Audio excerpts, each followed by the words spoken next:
Good morning, all. We'll just wait one moment to kick off as people join the call.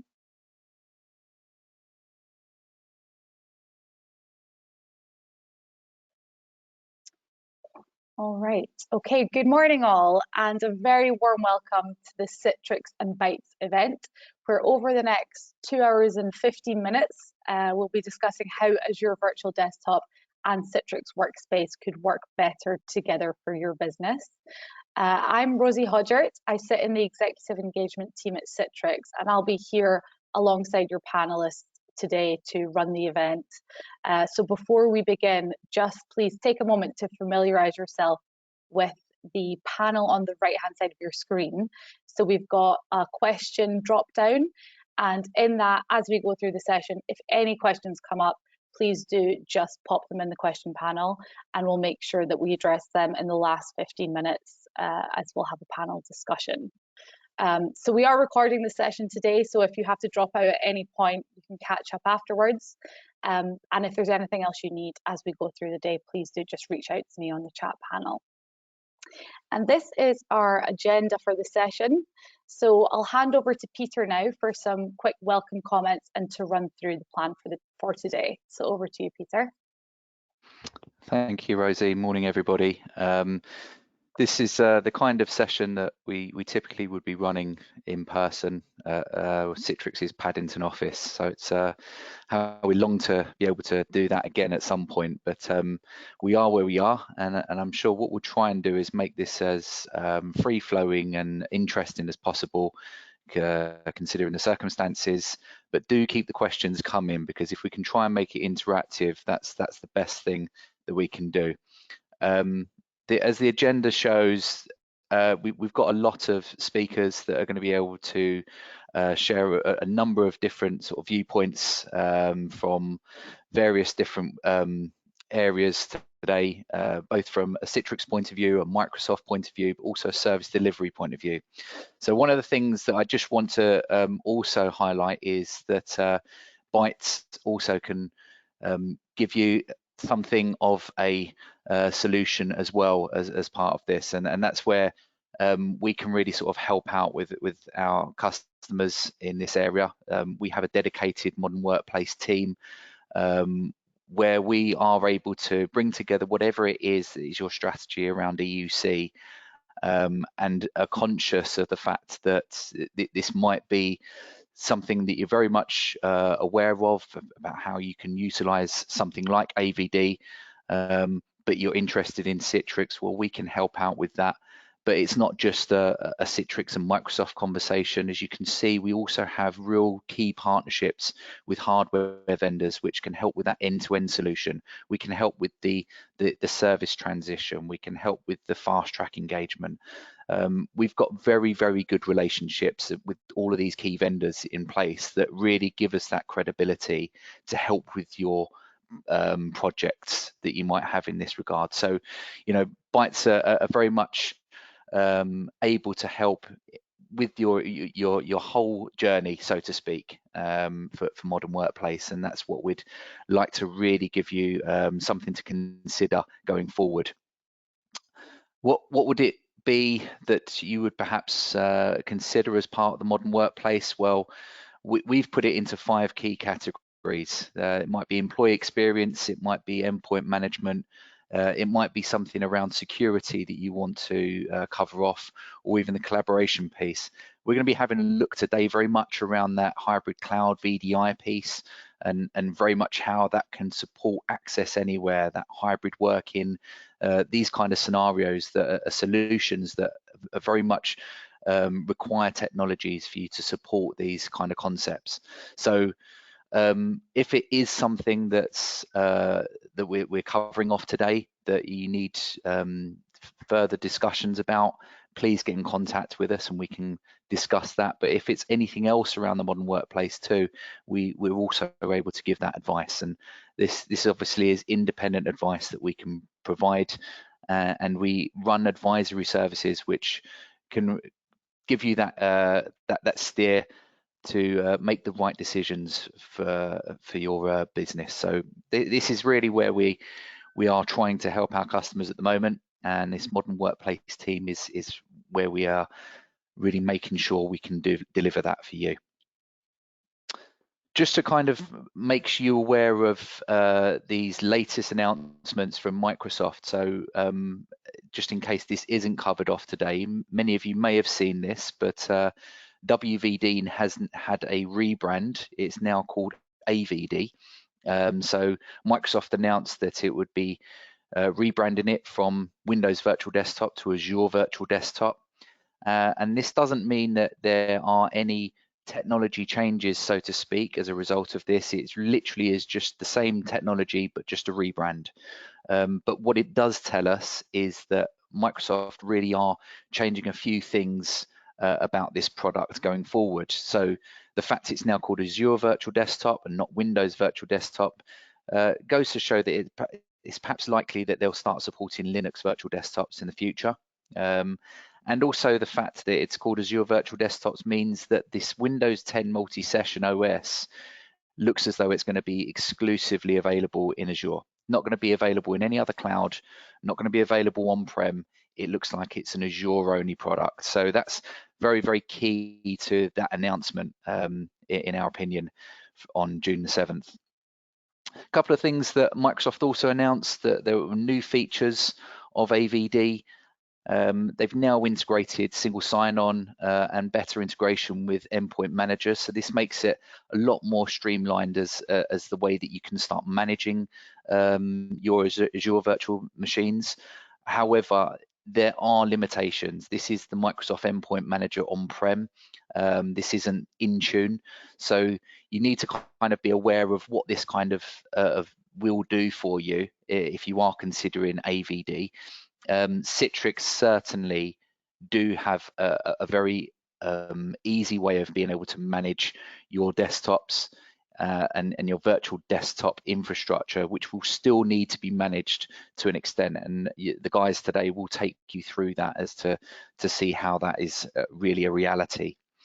Microsoft Endpoint Manager support for Windows 10 multi-session. Well, that's also the main sort of change that we've seen.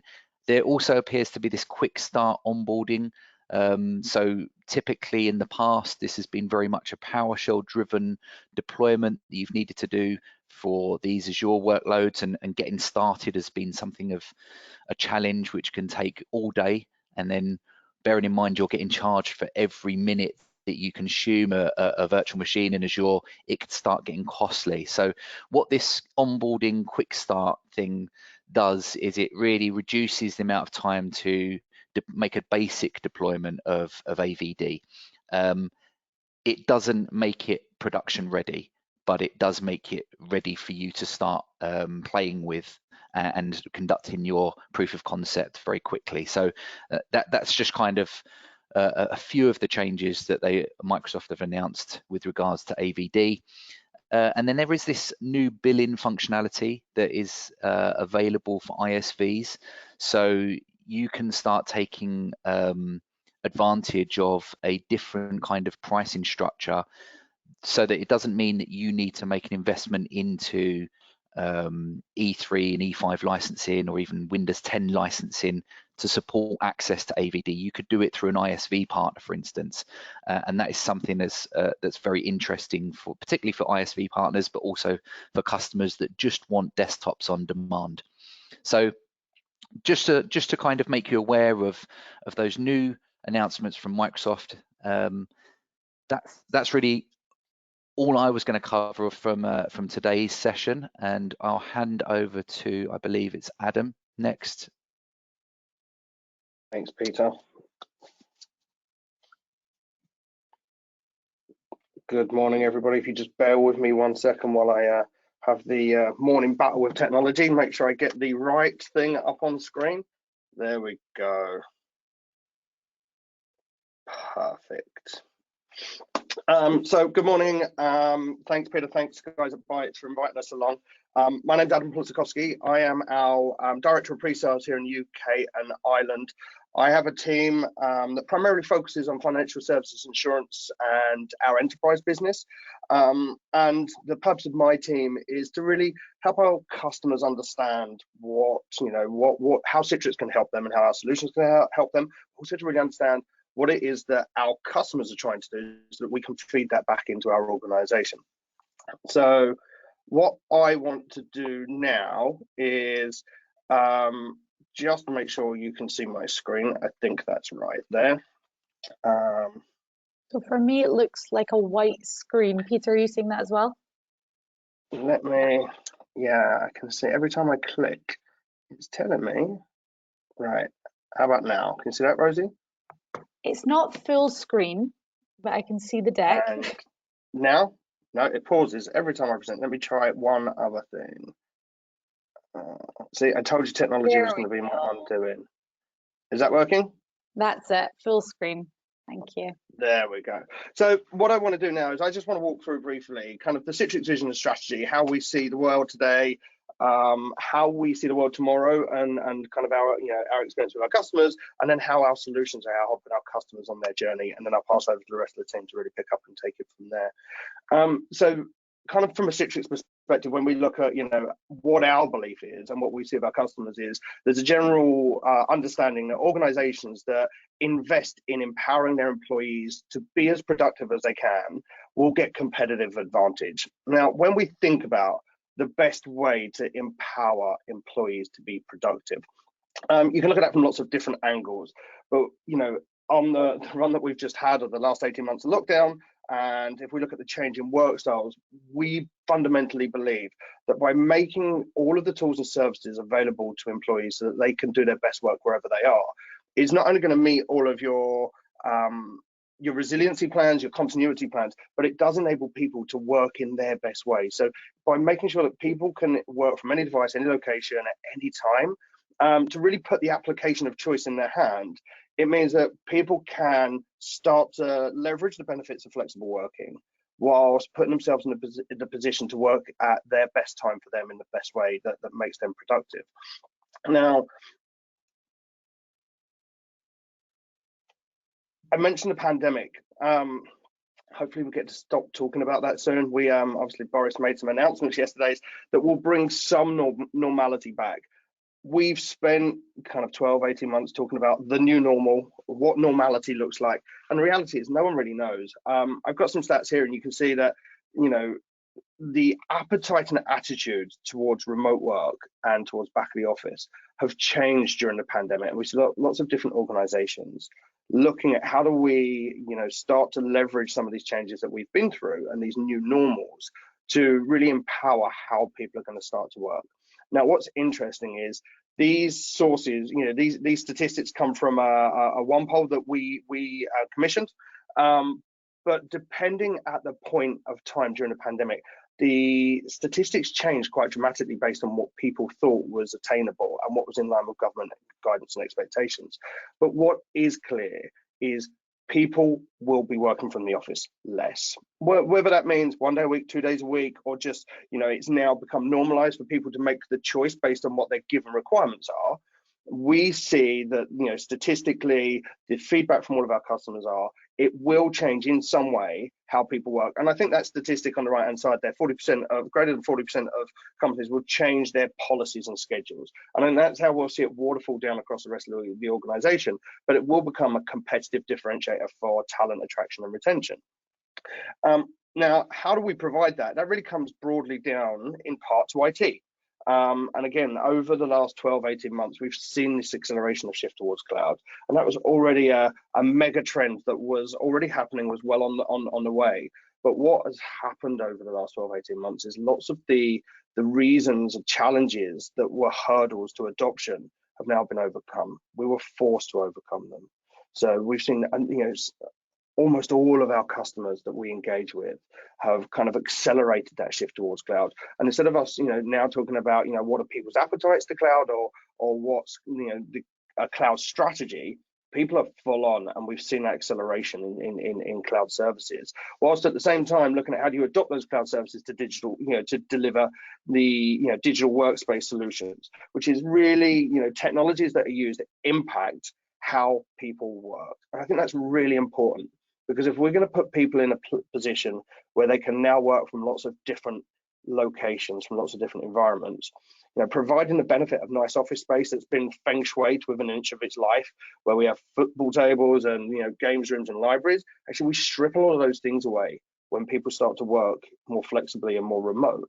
So the importance of having great user experience from technology is really how people interact with the organization. So we've seen that huge investment in digital workspaces, and obviously it brought a whole different dynamic to how we think about security. We've talked for a number of years around how we're in a world of multi-factor authentication. We've worked on the premise of something and something you have for a long time, but there was a third factor that was often unnoticed, and that was really location.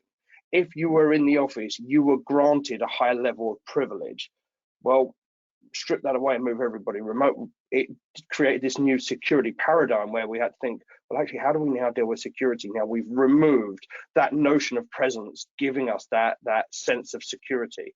So there's kind of some challenges that we saw, driven there. Like I said, depending when you take these surveys, depends what results you get back. I'm sure the results today would be very different after the announcements that we saw yesterday evening. But what is clear is disruption and change is inevitable. We can look back over the last 5 years. There's a number of major disruptions that have happened, whether it was terrorist attacks, financial services challenges, whether it was geopolitical disruption. We've seen a number of challenges impact lots of different organizations and verticals for lots of different reasons. So providing companies with solutions and tool sets that power them to adapt is really what's going to be the differentiator, enable people to kind of move beyond thinking about the essential, how do we make sure that we maintain continuity, how do we make sure that we continue to drive and deliver all of the things that we do today, to start to look at, well, actually there's opportunities in there. Business growth and innovation is something that all organizations have near front of mind, and that continual growth and innovation through new technologies and through new services. But actually, we're now in this new world of opportunity where we can start to redefine and really reevaluate how we work, so that we can drive new services using people. We can increase growth through making people as productive as we can, and we can start to really change and make people more engaged in how they work with us in our organizations. So just shifting gear a little and looking kind of what gets in the way. I'm going to simplify it down to complexity. There's a whole heap of things that sit behind that, right? I don't want to oversimplify. There's cost challenges, there's deployment issues, there's cost of change, risk of change, all of those things. But broadly, they come down to complexity. If we can strip complexity away, typically things become cheaper, we de-risk, and we make things easier to adopt and to move forward. Now, in the context of what we've been talking about around how do we make people their best selves and we make them most productive, I want to kind of bring that complexity down and just look at it across kind of three kind of key areas. First one is, how do we make, think about complexity in the way that people get work done. So we've seen a massive explosion in the adoption of SaaS applications over the last 5 years, but what we haven't seen is a massive reduction in the number of traditional Windows-based applications that people have also been using. So there was a statistic from a major analyst that said by the end of 2025, we're still going to be using 92% of the same applications we'd used for the 5 previous years before that. Whilst at the same time, we're going to see a 300% explosion in the adoption of SaaS applications. So how work gets done has got increasingly more complex. We've seen monolithic apps break down and become apps that were specifically designed for specific workflows, which has introduced lots and lots of things like context switching. So we're constantly flipping between applications just to get different micro parts of process complete. And then the other side is that complexity of kind of where is the application infrastructure resides. I don't want to say death of the data center, but reimagination of the data center. We've seen lots of different services move out of the traditional data center into cloud-based data centers, into hyperscale public service providers. But we're also now at that tipping point where we're starting to think, well, actually, what does it look like at the edge now? How do we start to think about modern applications where maybe we process some data at an edge and then we kind of shift information up to a cloud? So these are some of the complexities we're dealing with. And then we need to think about how do we secure all of those things. What are the assets that need protecting? And in this new paradigm of lots of people in lots of different places thinking about how work gets done with lots of different applications and data set in different locations, that is quite the challenge. So we think the first part is, the easiest way to deal with that, how does work get done, is to remove friction. And this is something that, again, from an IT perspective, we've all been looking at in different various ways. The first part I think most people have tackled this is think about things like single sign-on. We don't want our employees to have to remember multiple passwords, so let's think about how do we give one password and then we will, authenticate upstream using identity access management solutions. That's just part of it, because there's still then when I'm in, I've got a whole heap of different processes that I have to jump through different applications to complete. But then, addressing that component on the right side is how do we provide IT in the organization total choice so they can get the benefit of all of those different, locations and the services that come with those, and then wrapping holistic security around it. So I'm just going to quickly drop down in each of these and just spend a couple of minutes in how we would approach these. So when we look at Citrix solutions, we have a solution called Workspace. Workspace is really our, from one angle, we think about it as an employee experience platform, and from the other angle, more from an IT perspective, think of it as a service delivery platform. So as a user now, I will go to one place to access all of the things that I need to be productive in my job. So I get single sign-on. I then get access to all of my applications, whether they're virtual, SaaS, web, or even mobile. We can look at that again in a moment. But I can bring in, if I have a need, desktops. So Pete kind of touched on Azure Virtual Desktop. This could be an Azure Virtual Desktop that we have set in here as well, or it could be a Windows desktop set in any data center of your choice. But when we think about how we work, it's rarely just applications and desktops, right? It's data. So making sure that we can take data and we can make it readily and easily available to people so they don't have to continually waste cycles searching. There is a statistic that says the average employee wastes 20% of their time just looking for things that they need to be successful. And that's not looking for tasks, it's looking for actual pieces of information and data that they need to be successful. So being able to start thinking about how we can surface that up really does start to drive a productivity angle into that employee engagement. And then we elevate it, because once we start to think about, well, we've got this employee engagement platform and we've got this service delivery platform. Now, we've inserted ourselves in between, people and their process, what they're trying to do, so we can understand all of those things. So, we can now layer above that something we talk about, an intelligent experience. So instead of just making applications available, we can start to look at some of the things that people do within applications. So we've got a digital assistant and search, so I can say, well, actually, who is this new employee, or where's this piece of data, or where's this thing that I'm looking for, and it will search across all of my applications and my data feeds. I get a personalized feed, which is relevant pieces of information that have been subscribed to me that can be delivered in a timely manner.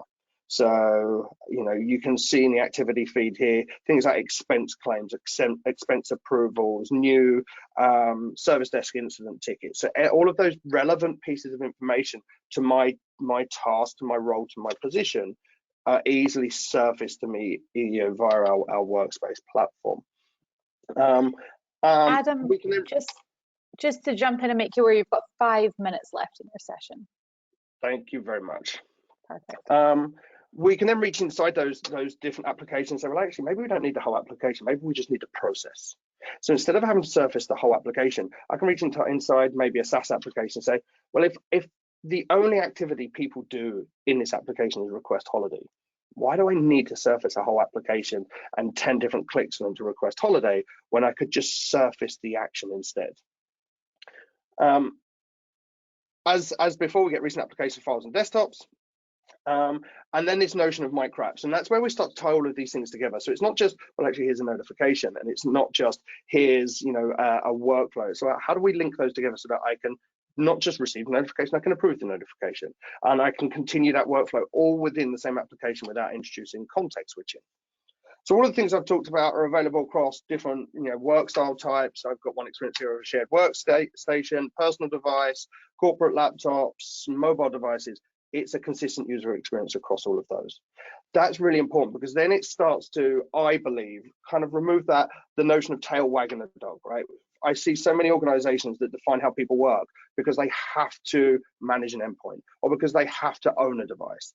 What we're now saying is actually we can give you a holistic security experience across all of those different device types so that you can now make choice decisions around endpoint based on what's right for people in your organization, and not just because that's the only way you've ever been able to secure them.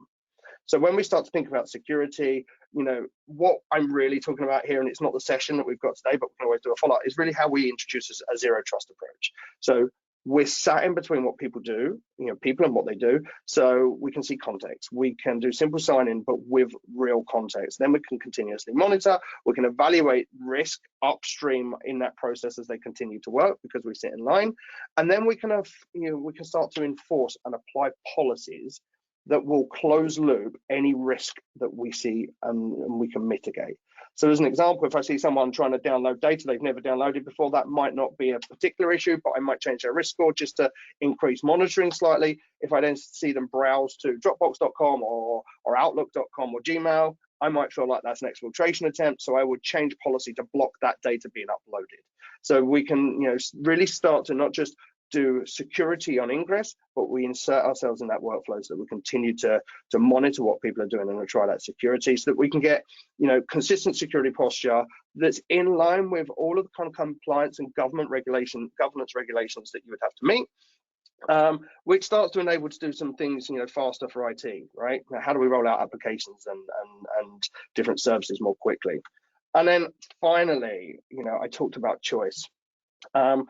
I am a believer that you kind of pay your money, you make your choice. It has to be right for the use case, the scenario, and the organization that you have and that you're trying to do. I don't believe that we should be forcing device choices down organizations' throats based on, well, it's the only way to secure, because we believe there's different ways you could secure it. That then opens up things like flexible work programs and procurement programs. But because we sit as a platform between services and people, you can now start to make choices about, well, actually, what is the right platform for me? And I know we've got the team, and Danny's going to pick up in a moment. We're going to talk about, well, Azure Virtual Desktop is a choice platform that we think has got some really great technology, and we want to use our delivery platform to make sure that our customers can really get the best from that platform. So when we bring it all together, we can take away the friction from the end user, so we can give them the best possible user experience. We can provide choice to the organization, and then we can wrap this security layer all the way around everything that you do, so that you get not only the same level of security, arguably, that you've had based on what you've done beforehand, but an enhanced level, because now we sit in line and we can make those decisions about process and how people work, so we truly can enable any user across any device, any location, to access any application from any cloud. So that's me, I think, bang on time before Rosie chases me. So thank you very much, everyone, for your time. I'm going to hand you over to Rosie now, who will introduce the next speaker. Thank you so much, Adam, for setting out Citrix's strategy and vision for the future. You were perfectly timed. I'll hand over now to Danny Clark, who's going to take us through the benefits of Citrix and Azure Virtual Desktop. So over to you, Danny. Also, just before we jump in, to remind people about the question panel, if there were any questions for Adam from that presentation, please do submit them, and then we'll get to them at the end in the panel discussion. Thanks all. Thank you both. So yeah, Danny Clark, I'm a lead systems engineer here at Citrix, work in the financial services insurance space, and I've spent a lot of time over the last year or so helping customers understand what AVD is, or WVD as it was, which I'll probably call it several times over the course of this little session, what it is, why it's good, why they should be evaluating it and considering it, but also what Citrix does to sort of complement and extend that platform. First of all, we'll just spend 5 quick minutes just sort of level setting, some terminology and some understanding around what AVD is, or certainly how I see it, and then what Citrix brings to the table. So AVD is comprised of 3 main components, as I see it. The first one is a control plane. So this is the service that Microsoft provides customers to provide that orchestration, administration, management, load balancing layer. It's conceptually similar to Citrix Cloud, but it's sort of constrained to the delivery of those apps and desktops that AVD can provide. The second component is the AVD workloads themselves. So this is a sort of special subscription within Azure which provides some really interesting benefits to customers. The first thing is that these virtual machines within that platform are available at a preferential rate compared to sort of standard Azure IaaS. So you can consume your virtual machines on a what we call a bare metal or a Linux rate. So just pure virtual machines are cheaper than using standard IaaS. You also get Windows 7 with extended support, 2008 with extended support. I think now we get the server operating system, Windows 10 single user, but then the kind of the really unique proposition of Windows 10 multi-session, which is genuinely kind of best of both worlds between Windows 10 with great user experience, but and good application compatibility, but very expensive to run in Azure, versus Server OS, highly scalable, much more cost effective, but does introduce some challenges in some customer scenarios around user experience and app compatibility. So Windows 10 sits Windows 10 multi-session or EVD, which is what some people call WVD or AVD now. But this Windows 10 EVD is genuinely, pretty much Windows 10 with almost all the scalability of Server OS, and you'll see what that means from a cost modeling perspective shortly when I drill into some of the tooling that we've built to help customers understand the costs. So that's the workload piece. And then finally is the license entitlement that Peter touched on earlier. So customers that are entitled to consume AVD as part of their E3 or E5 licensing can dive straight in and start using this. Now, there is some perception in the market. We've definitely seen this where customers think that because they're entitled to it for free, it's free to use, which isn't the case. The best analogy I've heard so far is a little bit like getting a golden ticket to Disneyland that gets you through the gate for free, but then you realize it's $50 a ride. So yes, AVD is free to access for customers, but it's not free to consume. And hopefully, as I say, the tooling that we built would help you understand that. So conceptually, architecturally, it looks a little bit like this. It's a very simple diagram, but just to explain, we've got our control plane and our subscription. Infrastructure is managed by Microsoft. Users connecting in from a fairly broad range of clients over RDP through the control plane into that subscription. You may create a connection back to data center for application data, authentication, file storage, etc. via express route or site-to-site VPN. And that's kind of conceptually, that's what it looks like, obviously very simplified. What Citrix does is we completely kind of ignore, for want of a better term, the Microsoft control plane and introduce our own. So Citrix Cloud is, for those that aren't aware, it's not an IaaS platform.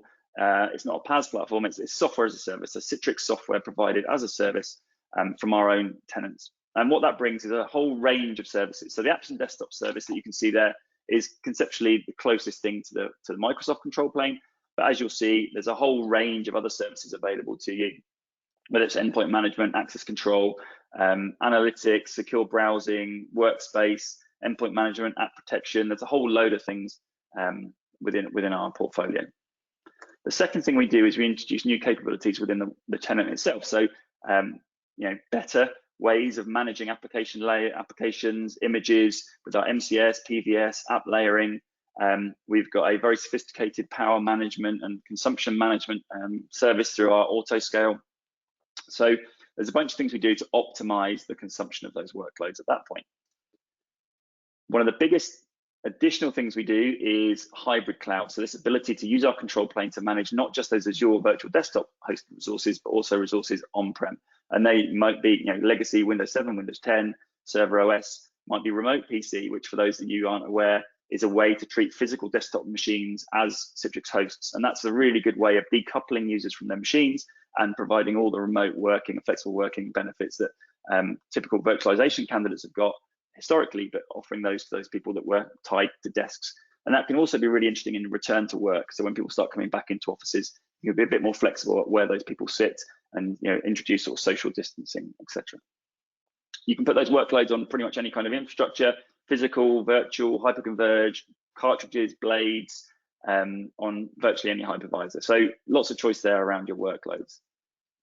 Another big thing we do is introduce the HDX protocol, which has been our kind of our IP for the last 30 years, and that's really optimizing the user experience, the connectivity between the end user and their workload. So our ability to treat and handle unpredictable or changing network conditions, things like session shadowing, session recording, secure browsing, Teams optimization on non-Windows devices, class-leading peripheral support, class-leading device support, our intelligent workspace that Adam touched on earlier. 3D acceleration. It's all about optimizing that end user experience, and also broadening out the range of clients that can be supported. We extend that out to multi-cloud. So if customers want to put workloads in somewhere other than AVD or Azure or on-prem, then naturally they can do that, whether it be Google, AWS, Oracle, Rackspace, Alibaba.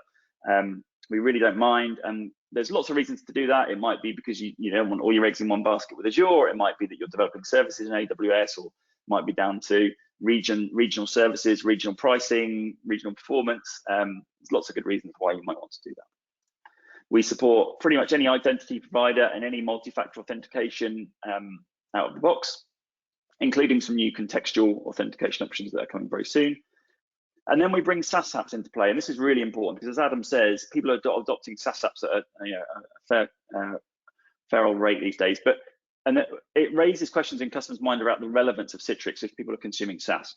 But actually, we've got a range of technologies that make that really, really core to what we offer, whether it be our ability to provide single sign-on into those SaaS applications, the security analytics, our screen scraping protection, our key logging protection, our ability to deliver SaaS apps directly to the endpoint through the workspace, or directly through the endpoint through browser content redirection. Both technologies actually will impact the stuff I'm going to talk about in a moment about the cost modeling, because if you can take those SaaS and web apps and deliver them straight to the endpoint, then you are reducing your consumption in cloud significantly. And that can have a big impact on your sort of monthly billing from Azure, as well as improving the user experience and giving a better native experience and overall giving you a bunch of options around how we can safely and securely deliver SaaS. So in 8 minutes, that's loosely how AVD, what it looks like, and then how we can extend it technically and functionally to help address some of your business challenges. The next session is on sort of cost modeling and the commercials of our offering. But before I forget, for future sessions, or if you want to engage with us later, there are significant talking points around how we improve that user experience, both from the end user and the administrator, and also from a security perspective. There's a whole range of things that we do that take what Microsoft have done and again, provide layers. But in the interest of time, I'm going to jump straight into the cost calculator to help you see some of the modeling. So let me just share my different screen. Okay, can somebody just confirm you can see a spreadsheet with a bunch of graphs tonight? Yes, all clear. Great, perfect, thank you. So this is what we call the AVD and Citrix Cloud Cost Estimator. So this is a tool that myself and a colleague built to help customers understand the cost of AVD, because it's very difficult to predict what your workloads are going to cost you. So help understand what it's going to cost, help understand what Citrix might cost on top, and then destroy that that perception that if WVD costs X, or AVD, sorry, costs X and Citrix costs Y, then you're going to be looking at an X plus Y kind of cost to your project. When in actual fact, our technology brings a range of savings to that AVD consumption to mean that the overall cost proposition is significantly reduced. And in some cases, actually, our savings can be greater than the cost of our licensing required to achieve it. Now, that won't always be the case. We will always make savings against your Azure spend, but the overall, the end result will be, plus or minus, a certain degree of the native AVD cost. So I'm just going to jump straight in. You'll see that at the moment there's no figures. It's just because there's a little reminder down here that I need that disclaimer to explain that this is not a quoting tool. This is an estimating tool. It's we've done a lot of work to make it as fair and realistic and accurate as possible using industry, the industry studies, our own studies, Microsoft studies, but it is all based on projections. So this is designed to give you a broad brush understanding of what a solution might cost. We can obviously engage with you to do more analysis in terms of what your workloads, your applications, your data, your web apps are going to cost you. But I'll dig straight in, so I'm just going to accept that. Oops. Try again. So really simple to use. I've got, how long have I got left? 20 minutes left.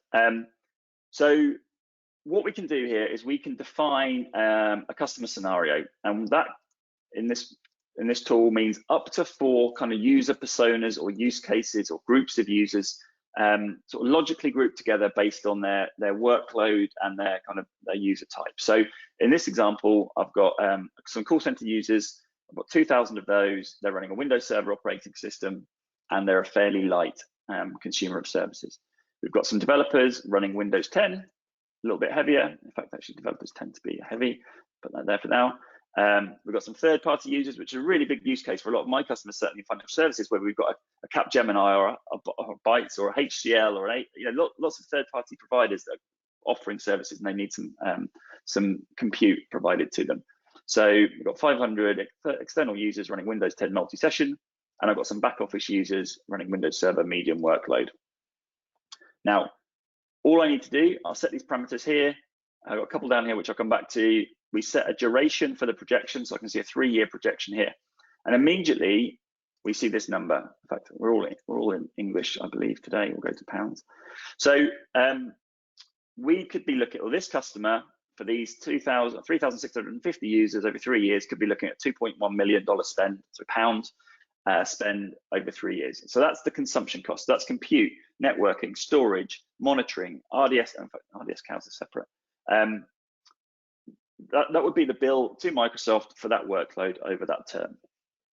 Now, we'll come back to some operational savings and third party later. So the customer might be looking at £2.4 million over 3 years to consume that resource. Now, our licensing, Citrix licensing, in this case is around £1 million. So that's running Citrix Virtual Apps and Desktop Service, Premium Edition, user and device cows for 3,650 users. And that's a list price of $134. That's just our standard MSRP based on the term, the volume, the discount, the edition, etc. So we'll take that as a starting point. So there's £1 million there. So the customer, quite rightly, will be thinking, well, it's $2.5 million to Microsoft, $1 million to Citrix, therefore it's a £3.5 million project.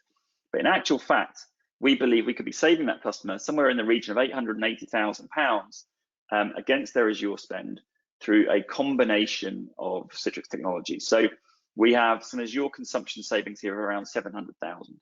So that's through reduced VM count, through increased user density that we can achieve with things like Citrix WEM, HDX. We've got reduced storage costs through our MCSIO technology, which means you can run an equivalent performance level but with cheaper storage. We've got our auto scale, which I'll come back to in a second. So, and our reduced network consumption through HDX, so approximately 33% less network egress charges. We also have over here, just another point is in that consumption cost is the monitoring cost. So you'll see here this 155,000. So to actually get insights into your Azure workloads without Citrix, you need to switch on log analytics and Azure Monitor service. And for that many virtual machines over that term, you might be looking at £155,000 in monitoring costs alone, which you don't have to pay with Citrix because we've got even more detailed insights built into our technology. So combining those things together, we could reduce that consumption by 700,000. As I said, we actually could probably do further than that, potentially, depending on workload, because if you are using the Workspace app, our secure workspace access, or SIA, or browser content redirection, or a number of our technologies to offload some workloads to the endpoint, then actually that could reduce the consumption that each user needs in cloud, which reduces the cost of running the virtual machines they need. But we haven't calculated that yet. It's very difficult to predict that saving. So we'll stick with a 700,000 figure. We have an auto scale saving here of £162,000.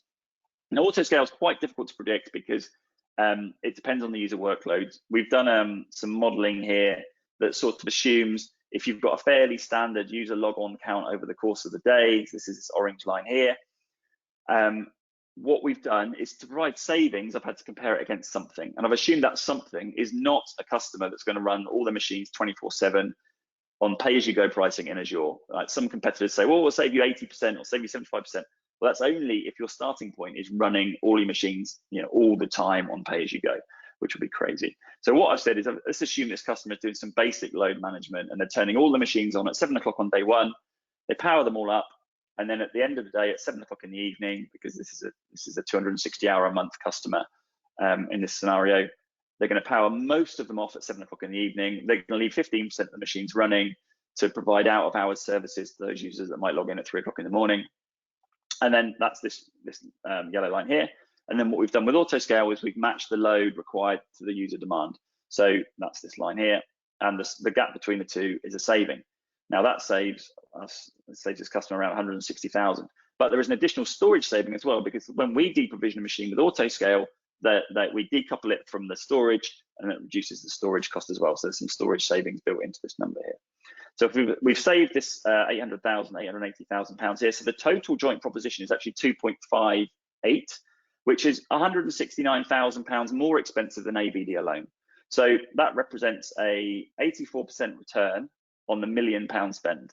So we've spent £1 million with Citrix, but we've saved 878. That's our starting point. So the joint proposition is 7% more expensive than AVD alone. Now that equates to £1.29 per user per month, which to my mind is pretty good value. If we look at this chart here, we can see, below the line we show that spend. So I should say AVD.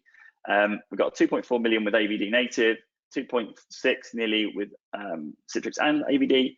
So that's the below line. But look at what you get above the line. Look at these additional benefits. So we've got the technical stuff I touched on earlier. So the hybrid cloud, the advanced monitoring, the security stuff, all that great technical stuff. But what else do we get? Well, we get some enhanced security. We get things like, some policies, copy paste print protection, navigation protection, DLP protection.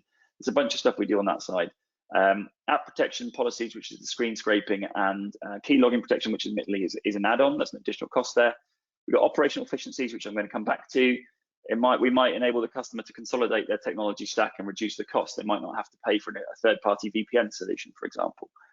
We can avoid cloud lock-in with Microsoft. We can provision hybrid and multi-cloud workloads. We can optimize the user experience. We can deliver that intelligent workspace.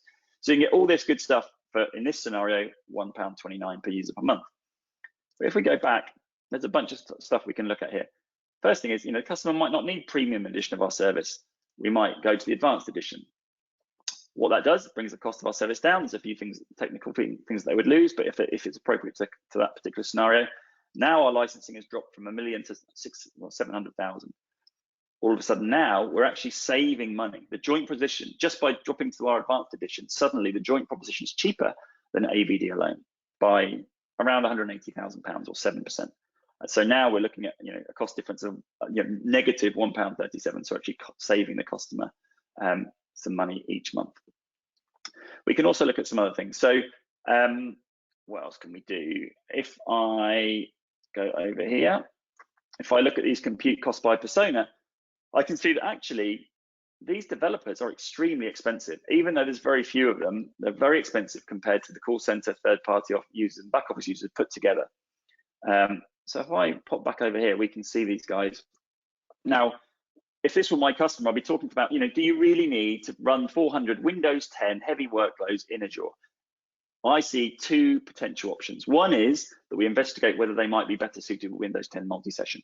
Now, for developers, that might not work. These users want to be able to install their own software. They want to be able to reboot on demand. But, it's possible. So if we were just to illustrate what that would mean, if we look at this total AVD cost here of 2.4 million, if these were Windows 10 multi-session, it drops to 1.1. So there's a 1.2 something million pound saving from moving 400 users from Windows 10 single user to Windows 10 multi-session. Again, that might not be possible. We could do some of them. Or the other option is we say, well, look, if you're in the process of moving from an on-prem data center into cloud, then why not consider using that on-prem tin that you've got for those developers, for those Windows 10 workloads, and then start shifting your multi-session workloads into cloud. Now, obviously, there's some work to be done to understand what applications sit behind those desktops, whether those applications would perform well in cloud. Are they talking back to on-prem infrastructure, etc.? But yeah, it's worth exploring because, as you see, there's a significant difference in cost to do that. What also happens, though, if you do that, is now, because this customer is now only running multi-session workloads, whether that's server or multi-session Windows 10, because they're now running multi-session workloads, the customer only needs virtual apps service, not virtual apps and desktop service, which again is a lower cost addition. So now our licensing has dropped to £500,000, not $1 million. So now the joint proposition is 1.2. So although we're now no longer making the joint proposition cheaper, as in so Citrix is no longer cheaper than AVD native, we're only an extra £22,000, and the overall cost for that customer has dropped from, what was it before? Sorry, go back. The overall proposition dropped from 2.2 million to 1.2 million. So there's £1 million saving between the reduced consumption and the reduced cost of Citrix licensing. And if we look over here now, look at that chart, you can see that our workloads have evened out fairly significantly. But another thing we can do, so, well, okay, well, what about if we moved all our users, including our server users, to Windows 10 multi-session and really leverage the power of AVD?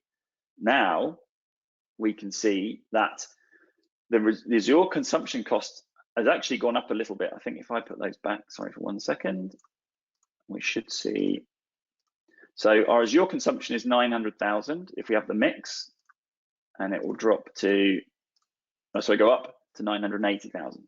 So the cost has gone up because Windows 10 multi-session is not quite as scalable as Server OS, but actually because we're now no longer paying for our RDS CALs, which was, what was that? 300,000. So we're gonna pay 80,000 additional in consumption, but we're gonna save 300,000 in RDS CAL costs. So again, the joint proposition comes down. What it also means is not only is the joint proposition come down, but the cost of managing and deploying and supporting those users should come down as well, because you've now got a single operating system to look after. So these are the sorts of things that I would be suggesting my customers think about, and understanding what those users need. Now, again, it might not be possible. Those users might not be suited, or perhaps we can move some of them across. Maybe if we sort of took 200 of them back on-prem, we could sort of maybe help save some money that way. What else can we do? Let's make some other observations here. What you will see, let me just make this a little bit heavier just for a second, just to make a point. When we hit a scenario where our joint proposition is cheaper, and we've achieved greater than 100% ROI, what we can look at is what that means for that customer. So in this scenario, for example, we're talking about saving £250,000 over 3 years, as well as giving them all those additional benefits that I've touched on. But what that means is the customer could either save that money, you can put that money in the bank, you can spend it on something else, or actually we can use that money to expand our use case and actually drive more benefit across the business and expand the use of AVD and Citrix across our business and potentially support an additional 810 users for the same budget. So effectively, what we're saying is in this given scenario, for 1.1 million, for 1.4 million, you could either have a pure AVD solution with 3,400 users, or you could have an AVD and Citrix solution for the same money with 4,200 users supported and all the additional benefits that we've already touched on. So I think that's fairly compelling. 5 minutes left. Just very quickly on the operational side, what we've tried to do is help customers understand from the pure AVD consumption bit what it might look like. Now, we believe there are additional operational savings as well. Now, these are harder to quantify because everyone's environment is different, and there's lots to consider when we talk about support. So we've picked on a couple of things that we think we can make a difference on. So those things are the support costs and the costs of managing image and application rollouts, and the cost of rolling back in the event of a problem. So what we've done is we've said, let's assume that 3% of the users raise a help desk ticket related to their end user computing challenges each day, and the cost of doing that and where we can make some savings. So again, it will change, but just as an illustration, if I turn this on, we could see that 3,500 user environment could cost the customer around £1 million to support over 3 years. Now, we think we can save around 40% of that through the ability to resolve problems quicker with better insights, better report, better dashboards, better tooling to get to the root of the problem, solve it, and get the users operational again. We also think we can save time and money in rolling out new images and applications, and we can save time and effort and risk in rolling back in the event of a problem. So there's a total then operational cost of $1 million without Citrix and around about 600,000 with Citrix. So when we bring that into play, now we could potentially be looking at an overall saving for this in this particular scenario, which I admit is hypothetical. We could be looking at over £600,000 saving overall for that customer over that term, which could buy them some extra features. Let's go to premium edition, but still make a saving. So in the interest of time, I think I'm almost up. If you'd like to drill in further, get in contact with the guys at Bytes or your Citrix rep, your Citrix SE. They can run some modeling for you. Again, just a reminder, these are projections and estimates. So to get more accuracy, we would have to do load testing with your apps, your data, your security agents, that kind of thing. But certainly encourage you to do that. What we can do is we can run a report for you we can run these numbers, print out a report, which will summarize everything I've just talked about into a little customized report for you, to give you something to kind of take to the board for your business case. And I think that's me pretty much out of time, isn't it? Did any questions pop up while I was chatting? I haven't kept an eye on the... So we did have one question pop up that was, with Citrix and AVD, can you do browser content redirection, sorry. With Citrix and AVD, yes. So Microsoft have released a tech preview, I believe, for something along the lines of browser content direction. So some rich media redirection. I don't know the full ins and outs of that. I don't know if it's gone GA yet, even actually. I don't know if anybody else on the call knows. But they are doing something along those lines. I believe, if from memory, I think that's for a Windows client only, whereas we can do browser content redirection for Windows, Mac, Linux, and Chrome clients. Yeah, I think that does that answer the question. Yeah, thank you, Danny. Yeah, as Danny said, if you've got specific questions or would like specific modeling, at the end of the session, there will be a survey where you can indicate if you'd like a more kind of specific follow-up for you. If there are any other questions, more general questions for Danny, do submit them in the question panel and we can get to them in our final 15 minutes. But thank you so much, Danny. That was a brilliant session. We'll hand over now to Andy and Maurice from Cloud9 Services, who are going to talk about 10 things to consider when deploying Citrix with AVD. And we can see your presentation clearly. That's great.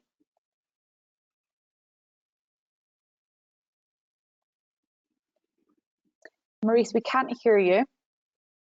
Hi, can you hear me now? Yes, perfect. Hi, great. Thank you so much for having us there, Rosie.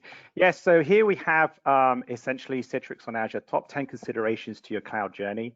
You know, Cloud9 is a partner of Bytes, and we did a lot of professional services in terms of the Citrix space. With me is Andy Paul. He's essentially wrote the book on XenApp 7.5, desktop virtualization, certified architect, and myself. I'm based out of the UK. In the Europe region, and here we're just going to go and discuss about the considerations that we find in the field when deploying out Citrix to Azure.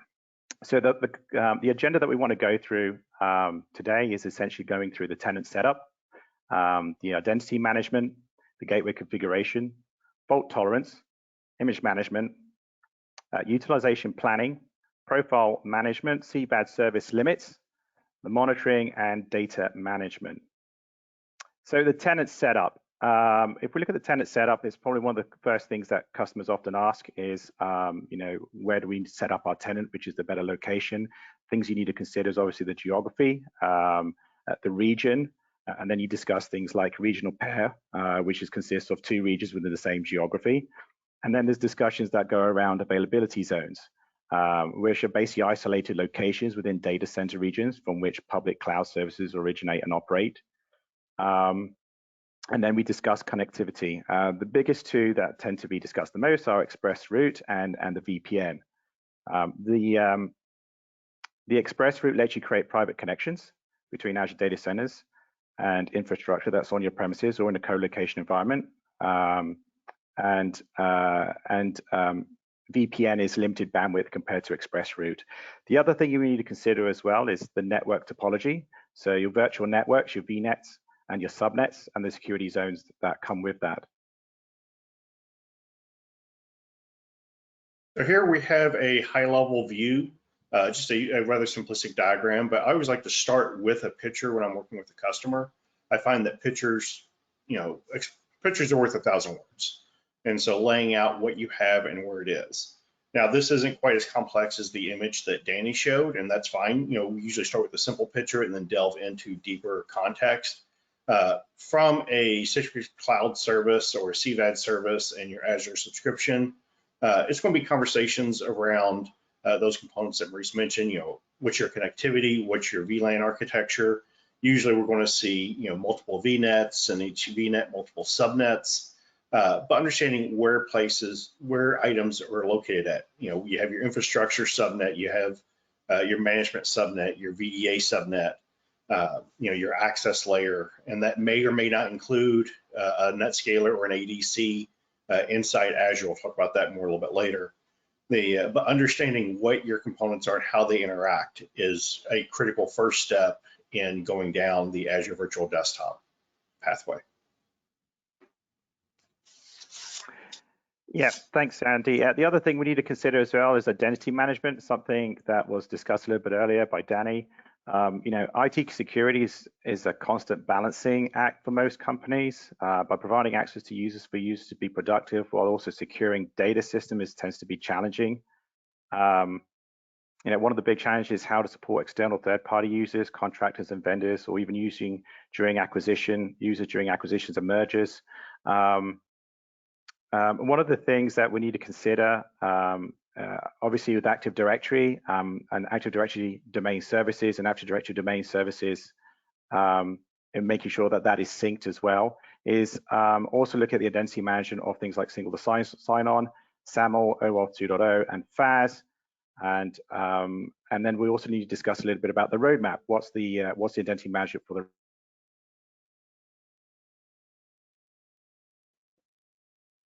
So one of the key items that we work with right now is FAS, or Federated Authentication Services, which ties in nicely with the CVAD service or the Citrix Cloud. If you're a current cloud customer, you can enable this. So for example, we might be using Azure Active Directory. And then where FAS comes into play is that right now, the Windows 10 VDAs leverage Windows authentication. Azure is a SAML authentication, and so you need something to bridge that gap, and that's where FAS comes into play. And on the screen, we have the FAS configuration utility. Usually it's a small standalone, or ideally two small standalone VMs to run FAS, and it bridges the gap with your certificate authority as well as the SAML insertion to marry that identity. It allows the single sign-on identity to carry forward, so that way there's no double sign-on. There are some things on the roadmap that may change this consideration in the future, but right now it's a very common deployment, so that way you can keep that Azure authentication and that single sign-on to carry all the way forward to your Windows apps and desktops. And the way that works is the FAS components, when they work together, here's the flow chart on the screen, that to the user, they sign in and they launch their app. There's nothing else they see. In the background, you do have tie-in between the VDA, the FAS service, and then your certificate authority. And this works similar to smart card authentication, but again, to the end user, it's a seamless single sign-on, and that's really what we're after, is how the user perceives it, less on how we structure it together. Another consideration is the gateway configuration. A lot of times customers are asking us, do we need to have an ADC, in Azure, or can we use the gateway service that Citrix provides? And the Cloud Gateway service, it essentially has zero configuration. It's a turnkey service. It comes part of your cloud licensing. There are multiple points of presence, but there tends to be a little bit of a limitation on the actual service itself, and that's where the managed ADC in Azure comes into play, as there are more advanced customizations and configurations and security options that you can have with that. And other considerations you need to consider as well, having ADC over the gateway service is the control, fault tolerance, traffic management, and scale and throughput. So if you're new to Azure, if you're used to having a NetScaler or an ADC on-premise, you may think it's a straight lift and shift. And although a lot of the configurations can come over, the networking on Azure is going to be a little bit different than what you're using on-premise today. Most on-premise customers use either what we call a one-arm or a two-arm deployment, where it's usually either a single subnet or possibly two subnets, one for the DMZ or the external network, and then one for the internal or private network. When we deploy in Azure, we typically do a 3-NIC deployment, which is 3 subnets. And the nice thing is, once you understand the process here, it's driven by a template. So there's you can use GitHub for the existing templates to deploy this. So once you have it deployed out, usually, we recommend doing it across availability zones, so that way you have that built-in fault tolerance between the two components. It does leverage a Azure Load Balancer, an ALB. Now, when you deploy that, you do have to make the determination as internal or external. And so these are, you know, some of that network topology considerations that we've talked about certainly come into play. So that's why you start with that big picture and drill down how your architecture is going to look. But the nice thing is, it's once you have it deployed, should you need to make network changes, you can certainly redeploy it again with the templates. And that can be through a bring your own licensing, so you already have your own ADC licenses, or you can use a pure subscription model in Azure with a monthly recurring cost on that. But the thing that I've seen that trips up most people is understanding that 3 NIC, 3 subnet rule that we use of a management subnet, a client subnet, and a server subnet for your ADCs.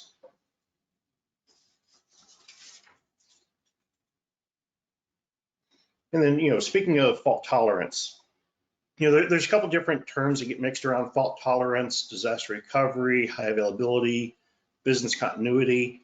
And although there's an overlap, these aren't necessarily all the same thing. So when you think of fault tolerance, think of what can I lose? You might hear the phrase N+1 or N+2 in some traditional architecture. And that certainly comes into fault tolerance. Can I lose an availability zone?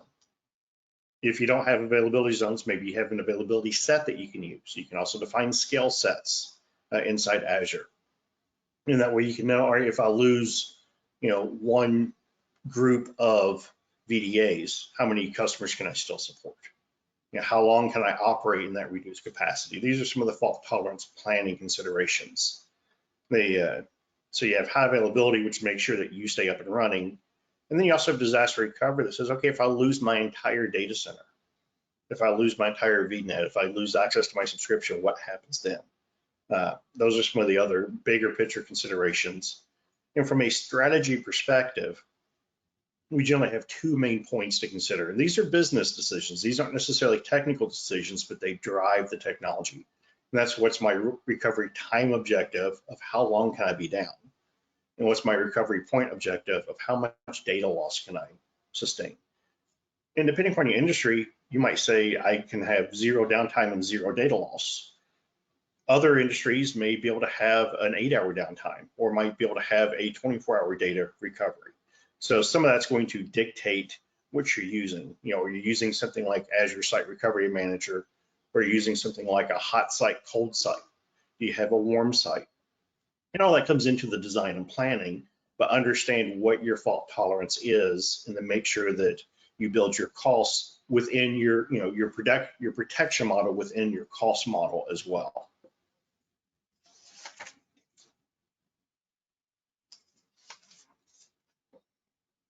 You know, following down that same path of planning and deployment is we also have image management to consider. So I know Danny had mentioned a couple of different styles of OSs that we can deal with. We have your traditional server OS, so your Windows Server 2019, 2016, and so forth. We have single session desktop OS that might be a legacy Win 7 or a standard Windows 10. And then we have the enterprise Windows 10, which allows for multi-session desktop OS. And that's what most people think of when you talk about Azure Virtual Desktop or Windows Virtual Desktop or even enterprise desktop.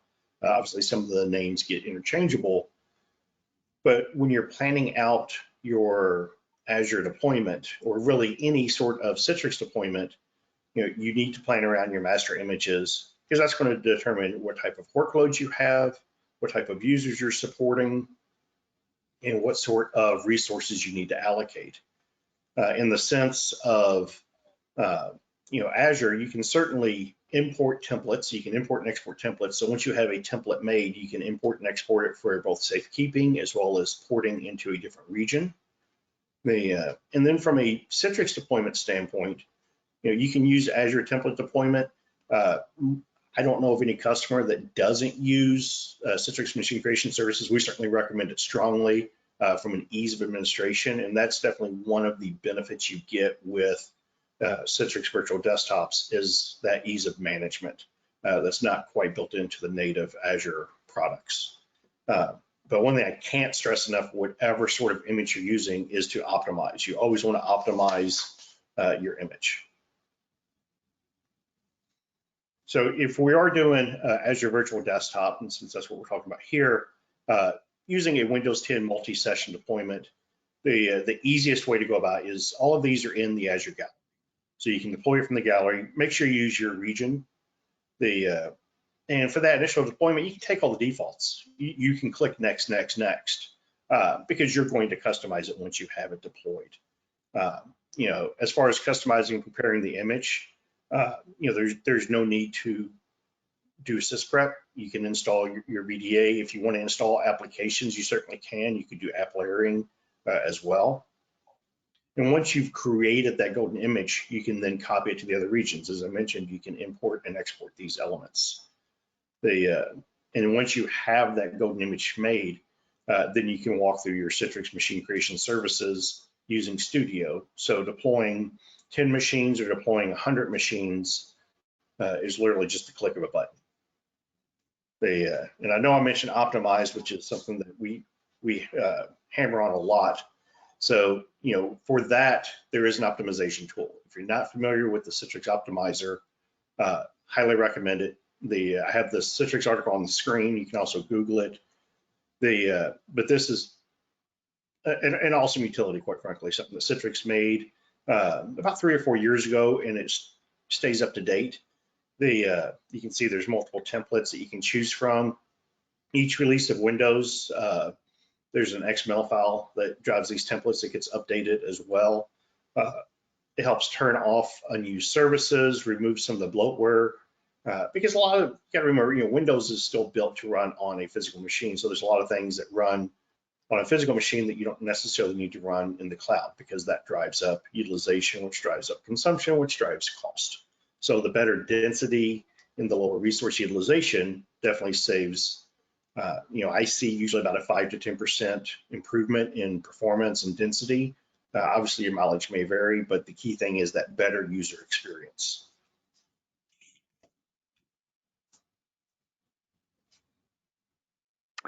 Okay, utilization planning.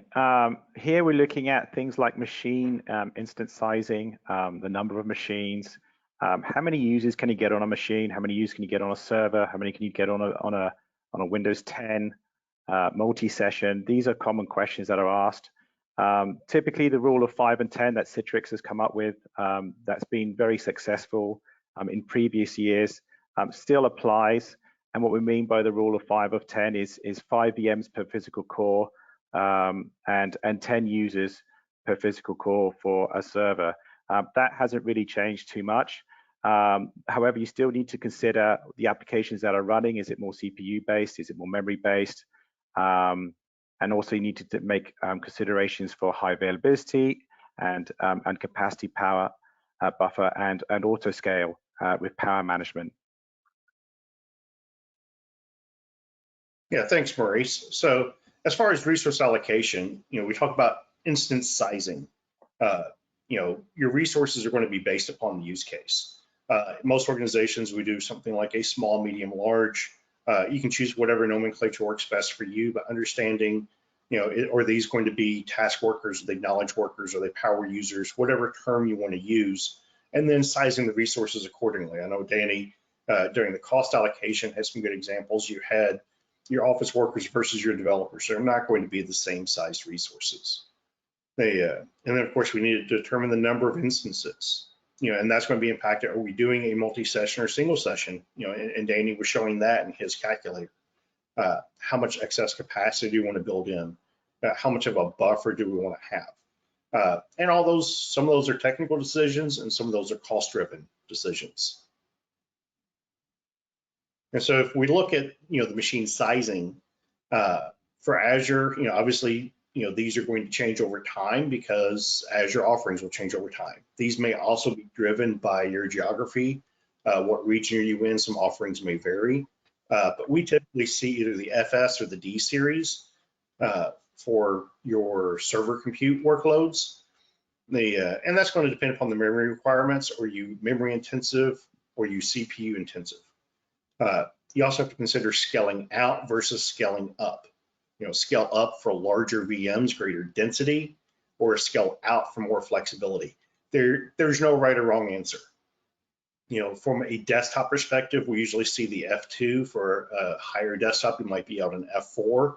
But the biggest thing is to do what's right for your workloads, and that's going to be through some testing and some experimentation.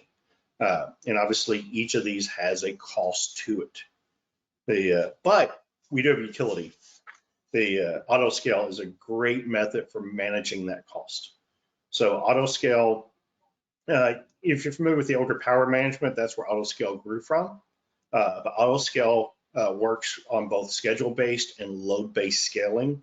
So you can define your peak times, and you can also define your buffer. And the nice thing is that your cloud subscription will manage that. You can also put in power delays and even instance costs, so you can estimate how much money you're saving or spending. The way this works, though, is you can scale up and down resources over time. And so that way, during your off-peak hours, you can power machines down, because with the cloud, whatever's in use is what's charging you. If it's sitting there idle, it's still in use. So power down saves. And with proper power management, you can see in the graph here an example of saving 73% of your total costs, because your machines are really only running 27% of the day versus 100% of the day. Profile management. Andy, I get asked this one quite a lot as well. Which profile solution do you normally go with, and what are the considerations? So when you do profile management, you have to consider the user data, where the profile data is going to be located, and obviously the Office 365 as well, with things like OneDrive and Outlook to consider. There are three main technologies that we really concentrate on the most. There are actually more than those showing here on this list, but the three main ones are the Citrix Profile Management, FS Logic, and essentially local profiles. So the Citrix Profile Manager is a traditional file-based setup. It improves on roaming profiles with granular inclusions and exclusions. It has active write back. It has profile streaming. It avoids last write wins in a multi-session environment. So Citrix Profile Manager has been around for a while, and it's been proven, and it works pretty well. FS Logics is something that's been included in part of your Microsoft licensing, and it's something that's required by Microsoft. And essentially, FS Logics is a containerized based container that goes onto the actual session itself. When the user logs in, it attaches as a VHD container at login. It's a profile container, and it's an Office 365 container as well. It's very fast, it's very stable, and it reduces likelihood of corruption. The only thing that people often ask us is which one would you normally go with, and where does local profiles fit into play? So Citrix Profiles is essentially we tend to go with Citrix Profiles if there's a multi-session write back issue. That tends to be the go-to. FX Logics is predominantly used majority of the time. If there is an issue with multi-session write back, then we can actually use conjunction of both FS Logics and Citrix Profile Management for granular control. The local profiles essentially is essentially giving the user full local profiles, persistent desktop essentially, and that allows them to install applications and manage their own profiles and their own profile sizing. We've got here a little table that we put together looking at the three. When would you use one over the other? Typically, you would lead with FS Logics for single session desktops, enhanced with CPM for multi-session scenarios. And then if you're looking for persistent desktop, then normally that's typically used for developers or administrators that require access to to install their own applications. Thanks, Maurice. Now, if you had a scenario where someone wanted a persistent desktop, but also say, FS Logics, could we do that? Sorry, Andy, say that again. So if we had a scenario with a persistent desktop, so someone needed a developer desktop with user installed apps, could they also do profile management with that? Yeah, absolutely. They sure can as well. Absolutely, they can.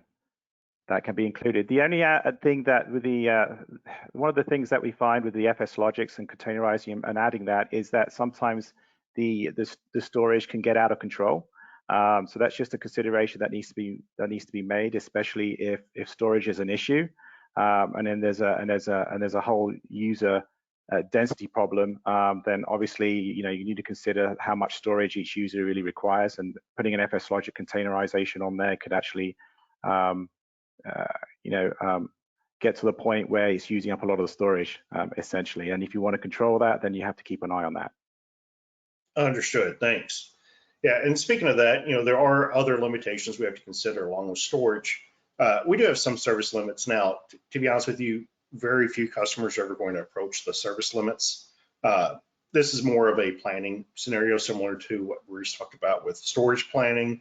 What are your long-term goals? Obviously, if you're a 5,000, seat deployment, you're probably not rolling out 5,000 seats on day one, but you're eventually going to get there. So, you look at your short-term needs, maybe we're starting with 500, growing to 5,000. You want to plan for that 5,000, though that's not your day one scenario.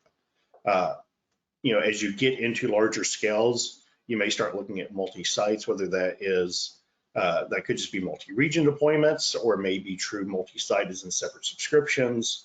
So you could even end up in a single tenant versus multi-tenant mode. And again, there's not really a right or wrong answer to that. It's just more of identifying the management overhead versus the risk reward, if you will, of distributing your risks. Even the Citrix service, Azure has limits that you want to be aware of, and of course, so does Citrix. But the biggest thing is all of these are constantly evolving. So, be mindful of that during your design. Within Citrix, there are 4 main areas of limitations that we have. So we have configuration limits, usage limits, resource location limits, and the machine creation service limits. So for example, with MCS, we're looking at 1,200 VDAs that you're deploying, and again, that varies. That was if you look at single session VDAs, 5,000. That's a resource limit that a couple years ago was 2,000. So it does vary over time. Very few customers that I've worked with even approach these limits. It's just something to be aware of as you're doing that scale and that planning, especially if you are a large environment.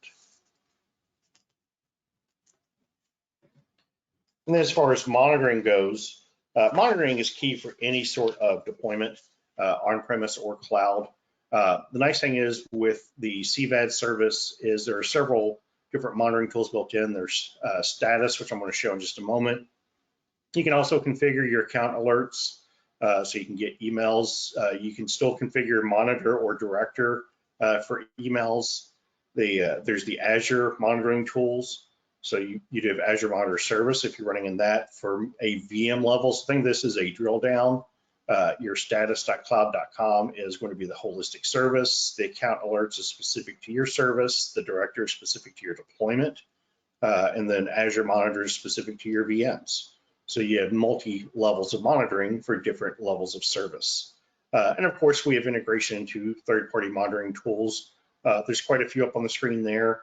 Splunk, EG Innovations, Goliath, Dynatrace, all of those have tie-ins. So if you're using your own monitoring tool, you can certainly tie that into your CVAD deployment. But with status.cloud.com, I find that a lot of customers don't know about this. So I always like to bring this up. This is the overall Citrix Cloud Health Dashboard. It's publicly available. You can go to it anytime, and you can see how many services are up, down, or in a degraded state. And so this is something that's worth monitoring if you're in operations for your environment. To review this on a regular basis to see what the status is. So if you're having an issue, is it just you or is it system-wide? And the nice thing is the dashboard actually drills into the individual services and the degradation that's available. So You can see analytics is up in the 3 regions that's available in. Virtual apps and desktops is green across the board in all 5 regions. So that's AP, EU, Japan, US, and then the government. So definitely something to put into your repertoire is using the monitoring pieces. And I know we're running low on time, so let me kind of hurry up here with data management. The key thing with data management, Maurice, we're going to click on the next slide there. The biggest thing with data management is understanding shared responsibilities. With data management, even in a cloud environment, you're still responsible for your data, for your customers' data. So that may be legal responsibilities around GDPR or PCI or CCPA. So understanding that your different providers in the mechanism may have some responsibility, but at the end of the day, you're still going to have some touch on that from a data control and a data classification accountability. So understand that, and that's going to apply to your north, south, east, west sort of data controls. So your ingress, egress, and then your side-to-side movement with VLANs. So that's why VNetting and subnetting is so important with your data protection. Yeah, thanks, Andy. And there are a lot of other things that are lessons learned as well while we are deploying out Citrix. And I'm just going to review some of these. We went through some of them already, and some of them are some new ones. But obviously, you need to plan for competent data centers and regional availabilities. Think about your uptime. Look at MCS. It really is a must for Azure image management. Evaluate your Citrix app layering. If you have a subset of applications and you put it all in one image and it's a nightmare or very, very difficult to manage, then please consider using Citrix app layering to ease that transition over. Now's a good time to do it.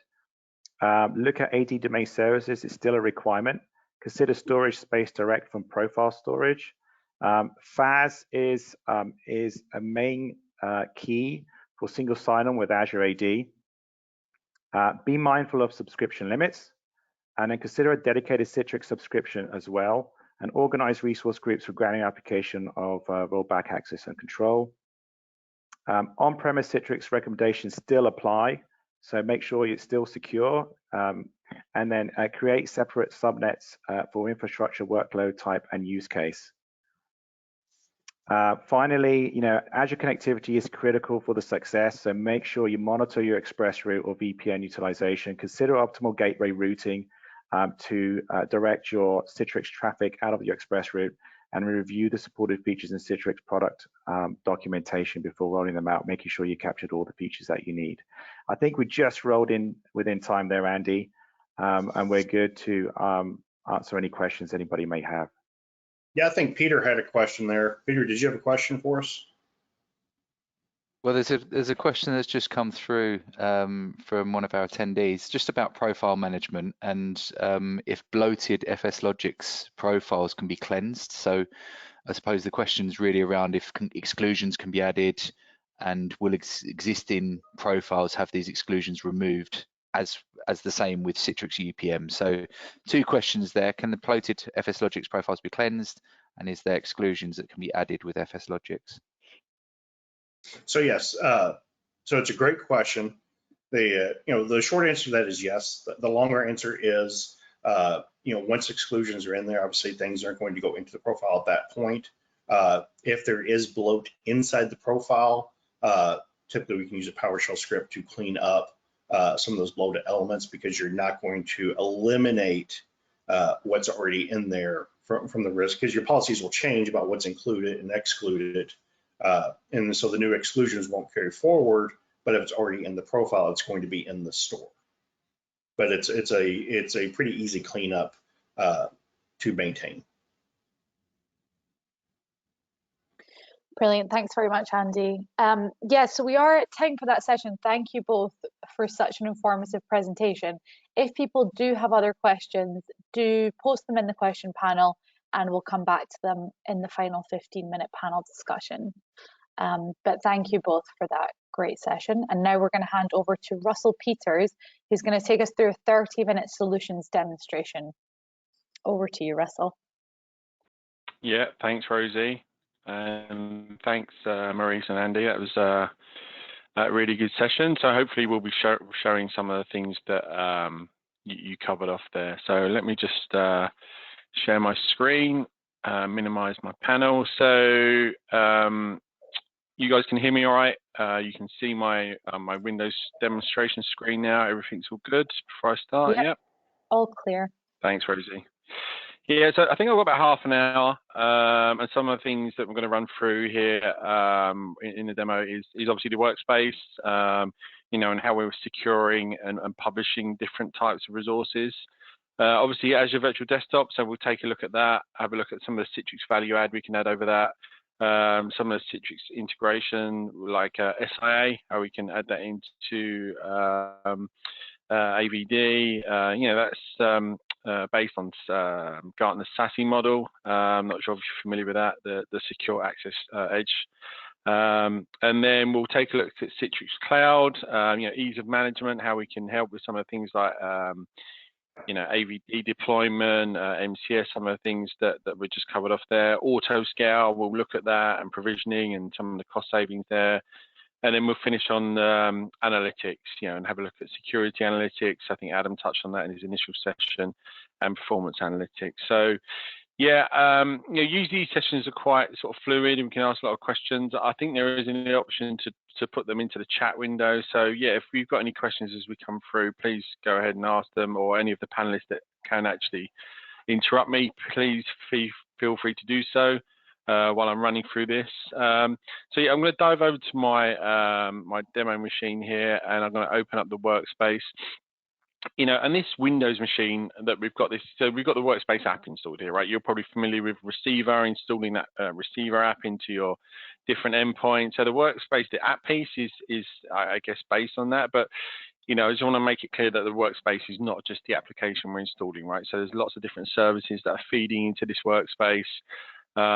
You know, and straight away you can see this activity feed here. So these are notifications based on, you know, a bit like your social news feed. It's specific to you. So based on the apps I've been assigned or groups I'm a member of, you can see here we've got notifications from like ServiceNow, Office 365 around these different type of events. You know, Workday.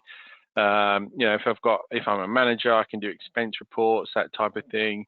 You know, it's just making it really easy for users to do things. You know, Adam mentioned it before around these big applications. You know, we're just taking these small pits or these small tasks out of those big applications and enable people to do things like that. So you can see there, adding expense approval. I could go through and approve that. You know, and that's making it just really easy. And talk about context switching, so making it easy for users to do things from their workspace. And that could be, you know, we'll look at different endpoints in a moment. That could be on your mobile device, you know, on your iPad or on your Mac client, anywhere where you have the workspace installed. And then along with the notifications, you can see we've got a whole host of micro apps here. It's probably quite green, but if we pick a couple of applications, so Workday, right? So we can get a couple of micro apps around Workday, about time off requests. ServiceNow, you know, rather than logging into ServiceNow, what we can do, yeah, if you had a problem with an incident, maybe some hardware, if your users are working from home,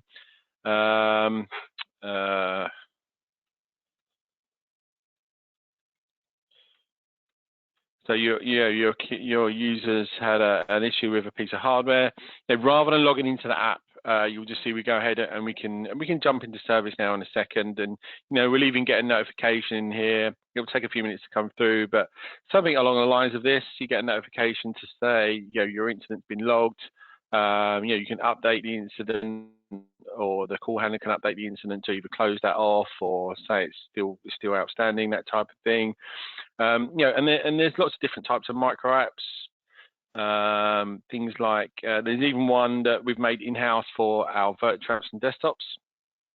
So again, along the lines of self-service, you can see I've got one of my sessions here open that I'm going to be showing in a second for my AVD. And yeah, if that session was maybe hung or had a problem, I could disconnect or log that session off, or you know, that's just seeing my own desktops on my own sessions, or from an admin point of view, they can go ahead and see lots of the different sessions here, and they can probably click into a session if there's a call handler, and they can read because they're an administrator, so they can restart the desktop, or enable maintenance mode, that type of thing for different virtual desktops. And that's the whole concept of micro apps, right? So, you know, obviously the whole back end to Citrix Virtual Apps Desktops management in the cloud, and we'll certainly take a look at that in a minute. But you can just take small pieces out of those big applications, present those to your users, and make it easy for them to do things inside there.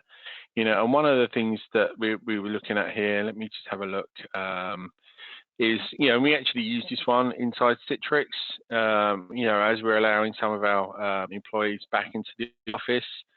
We can go through there and you know, approve things for going into the office. Say, you know, you haven't any contact with anyone that has got COVID, you haven't got any symptoms, and get that approval for you to go into the office. Obviously applications.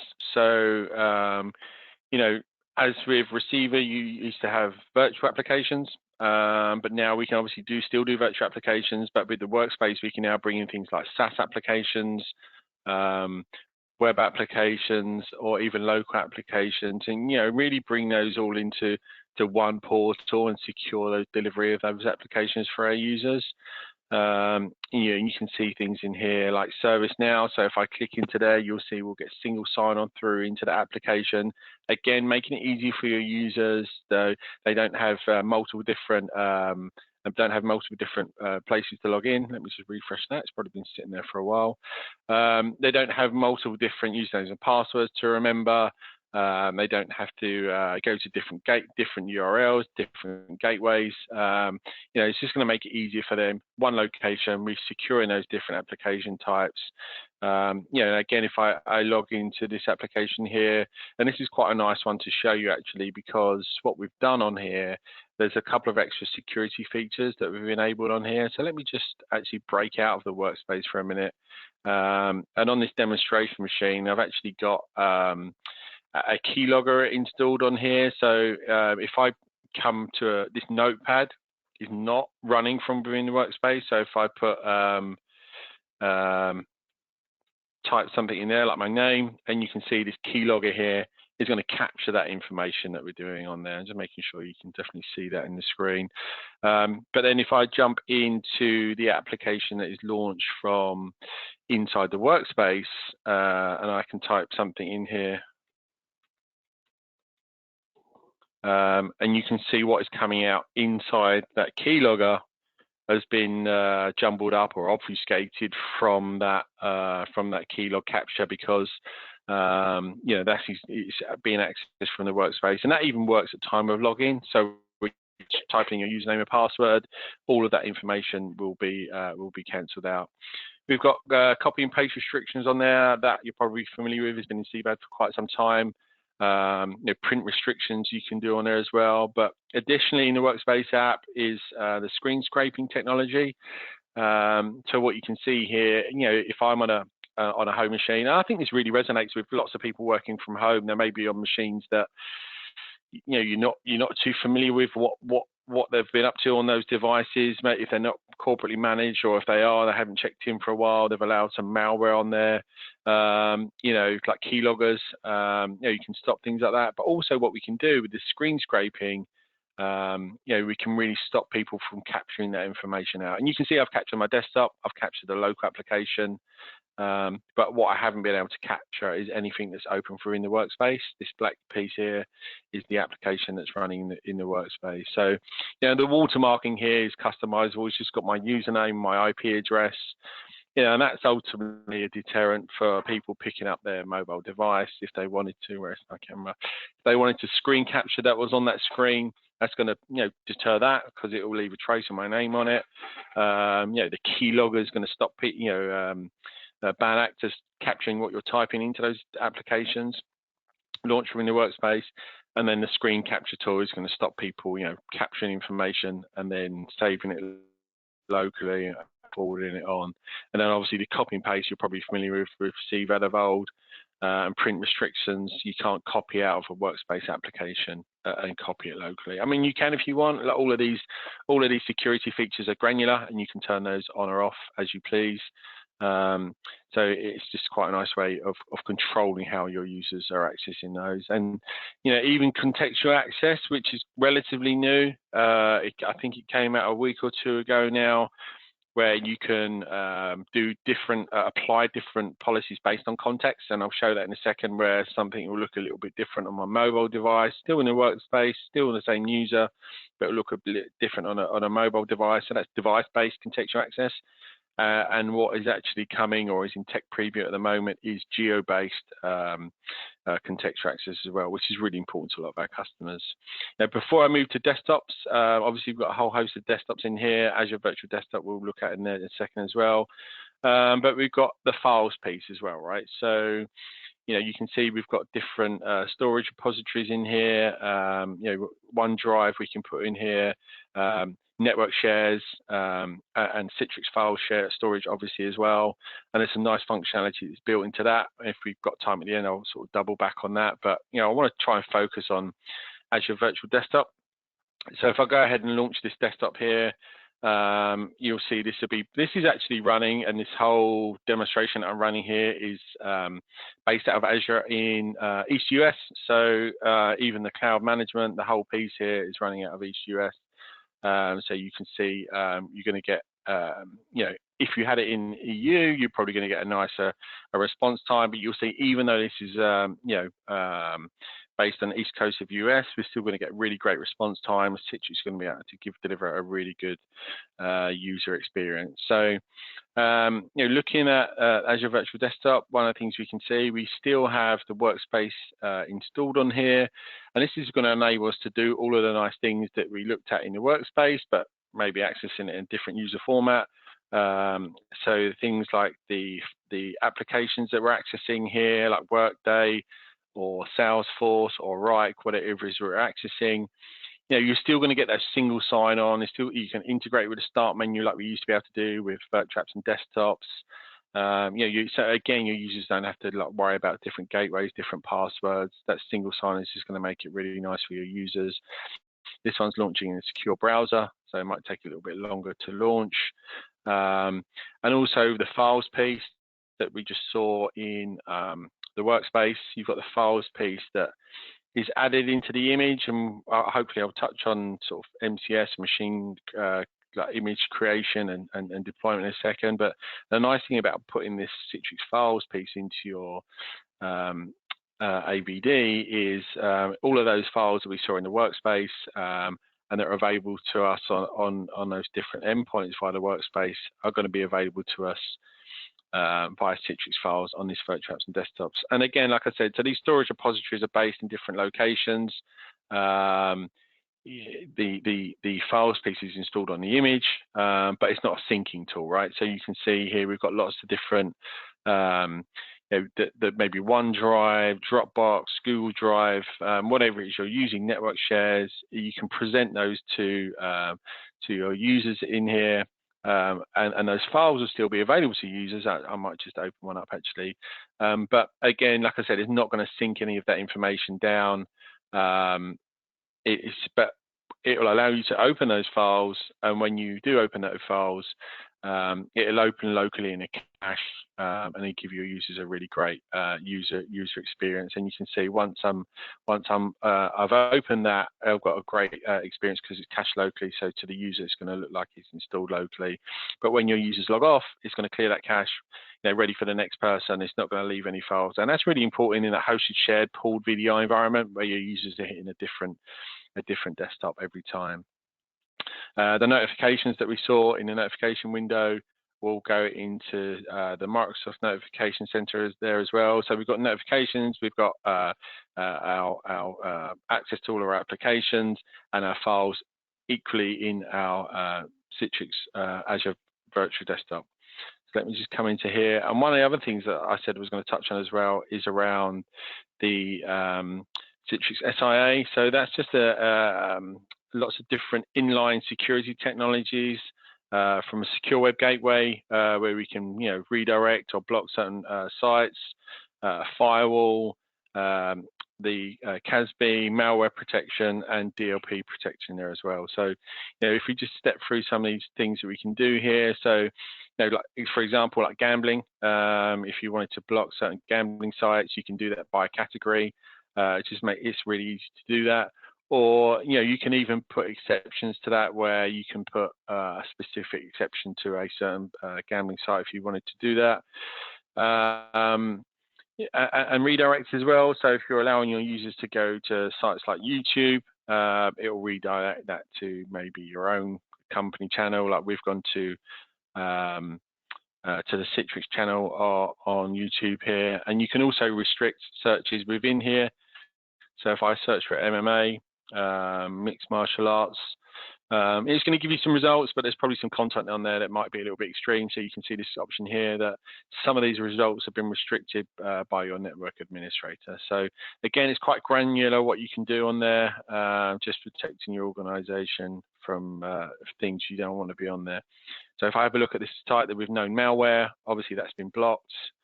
Let me find my demo here as well.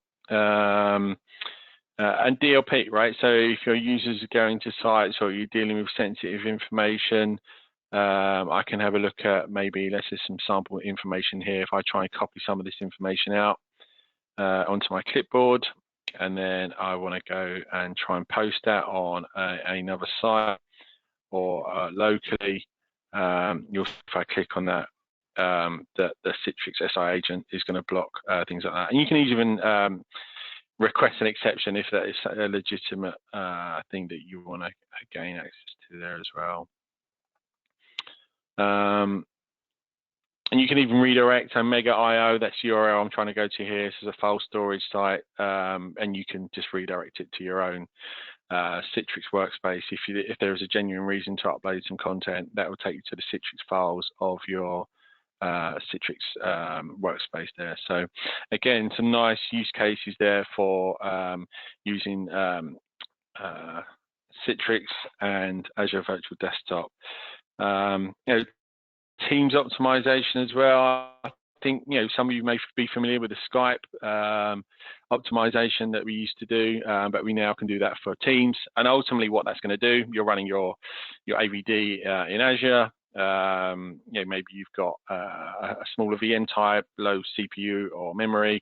It will take some of those CPU cycles out of Azure, and it will use your local resources of your endpoint that you're running there as well. So, conscious of time, I just want to come out of here and just look at the different access models. So this is a workspace access from a browser. So different entry points. So maybe you'd install your workspace app on your corporately managed laptop, and maybe you're accessing it from home. It's not managed, and you can access this workspace from, this is just a HTML5 browser. Let me click over to my mobile device. 1 second. Flick over to my mobile device, and you can see I've just come out of there. So you can see my workspace. If I open the application on here, and you can see I've got that notification feed in here around the different tasks I have to do. Let me see if I've got the same one as I did here for expense report. So I could go through on a mobile device, look at that expense report for someone in my team, and hit that approval from here. That's quite nice, because those type of use cases were traditionally quite difficult on a mobile device, usually outside your network. Maybe a bit of link in an email. You click on a link, fire off to another application. It wouldn't be a great user experience. And we've got these micro apps here, requesting holiday, creating leads in Salesforce, those different types of things you could do on here as well. And we've got our different applications available to me here. And just talking about the contextual access, one of the things you can see here, if I just click on all apps, one of the applications that I had on my workspace in my corporately managed device was Salesforce, and you can see that's missing from here because I'm accessing it from a mobile device.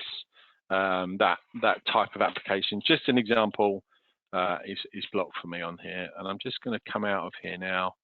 And I think someone asked around the content redirection. We certainly can do content redirection on Azure Virtual Desktop. You just need the plugin in the browser on your endpoint and on the virtual desktop. and you need to set a policy inside the Citrix Cloud Management, and we hopefully take a look at that now. And Rosie, am I due to finish on the hour? Am I just checking on time? We've got 9 minutes left, which sounds about Yeah, right. exactly that. 9 Perfect. minutes left for us. Perfect. Hopefully, I'm not rushing too much. There's quite a lot to fit in. So yeah, this is the Citrix Cloud Management. And if you're familiar with deploying Citrix, the infrastructure pieces that you're probably familiar with deploying. There's lots of different services here. Take virtual apps and desktops, for example. There's things like delivery controllers and storefront servers, SQL servers, license servers. Obviously, you want to make them resilient.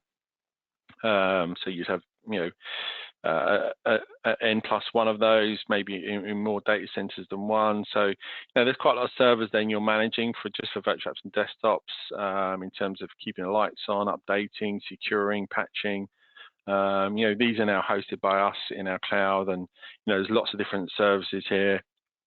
So obviously virtual apps and desktops, endpoint management was discussed earlier, environment manager, gateway, secure browser, the micro apps that we looked at, secure internet access, analytics.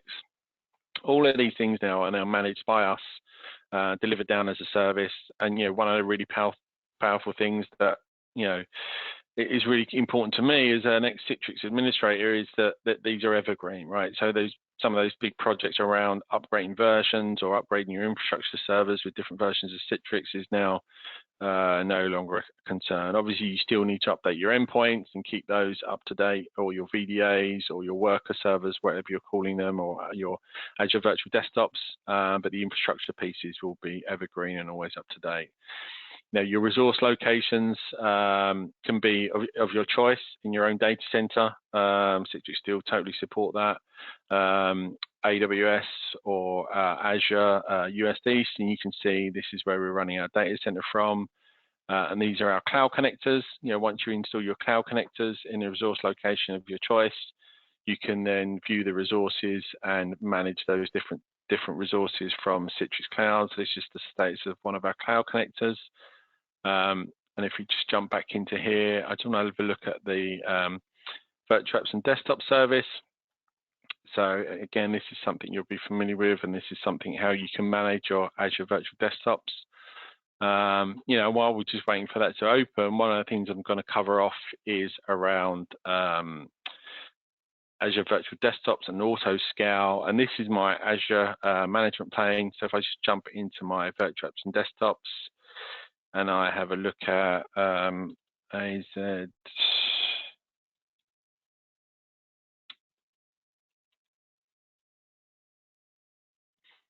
And I go and take a look at this Azure Virtual Desktop that I'm currently logged onto, and I look at the size of this device. What I'm trying to get here is the cost. So if I scroll across, this is the size that we're using, the B4MS. And I look at £72 a month, but if I change that monthly to hourly, you will see it's 10 cents an hour, and I can just jump into my the Citrix Management Console for virtual apps and desktops, look at my delivery group, and then if I go into my Azure Virtual Desktop delivery group, look at my auto scale, and you can actually put that same cost in there, so machine cost per hour. We've enabled auto scale, and these are some of the things that Andy was talking around. And we've only got 2 things in here, but we've set these different peak times for weekdays. So you can see during the day in the core hours, we want 2 of them to be available. Then in the evening, we want 1. And then for the weekdays or weekends, we want to drop that down to 1 being available, and then none being available off peak hours. And you can do nice things like force user log off, that type of thing. But once we've put those settings in, what we can actually do, we can actually jump over to Director, and we can jump in here, look at our trends. I actually set this Azure Virtual Desktop delivery group last week for this presentation. Look at our multi-session operating systems, look at the Azure Virtual Desktop, do it for the last week and apply that. Take some of these tick boxes out, and you can see there the auto scale. What it's done starting last week is it's gone from up to 2 there during the day, and then down to 1 of an evening, up to 2, and then at the weekend it's going to 1, and then none at the weekend, right? So, you know, being as we've only got 2 VMs, but the concept is exactly the same, right? So then you can actually see, you know, back to Danny's point around, you know, value add and some of the realization of cost savings you can do with Citrix managing these environment. You can look at your cost savings of just in a week, $4.8, which is, you know, 20%. You know, you can export these resorts. You know, if you had to, you know, run reports for these and share these with your management, that type of thing. And then let me just save that down, and you can see how easy it is you can run these reports and share these reorganization around what you're saving and some of the cost involved and things like that, which I think is quite nice. A few minutes left, and I just want to go through quickly on analytics. So I'm just going to jump into a different cloud, and while we're waiting for that to open, Andy mentioned as well, you can go on to status.cloud.com and you can subscribe. You can add your email address and get notifications of things like this. So ADM currently at the minute has got a performance issue. And that's currently affecting users making administrators making changes, not what's being applied to the user. But this is a great way to look at, you know, if you're having problems in a different region, what services are up, which ones are having problems, and obviously get notified of those type of events as and when they come. So I'm going to change through to a different Citrix Cloud environment, and that's actually, I'd step through that quite quickly. That's actually quite a nice way. If you've got different environments, maybe a UAT, maybe testing, you know, you've still got one URL to go to. You can just change your environment from this drop down at the top here. You know, you don't have to have all the different infrastructure or different environments to manage those different environments. Let me just click on analytics here. I'll close this off. Yeah, and one of the nice things actually, I could share this with you at the end. You know, just talking about you know, deploying AVD with Citrix. I actually wrote this article, and it made me think about it when Andy mentioned the optimizer. I'm just going to move my notification bar because, yeah, this is quite a simple high-level document stepping through what you need to do around preparing a VM and deploying it in Citrix Cloud. And it does cover off the Citrix optimizer, which, yeah, I agree with Andy, is definitely a good thing to do. And it goes in here around provisioning your virtual apps and desktops, adding your users, and updating your MCS image as well. So I'm happy to share that afterwards, and you know, where you can get a quick look at how you can run through these steps really easy. So from analytics, I'm going to be about 2 minutes, Rosie. Now I'll start with performance because I think on an AVD side of things, this is really important. And ultimately what this is, I'm just changing it from 2 hours to a week so we can get some users with some poor score.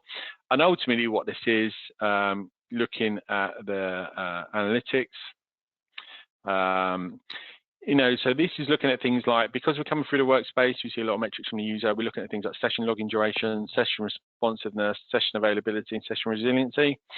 And we're picking up on those metrics, and basically this is going to recalibrate all the time, right? So make sure these performance analytics is accurate, and it's basically going to use the last 30 days of data, recalibrate every 7 days, and give your users a score, be that poor user or fair, poor or excellent.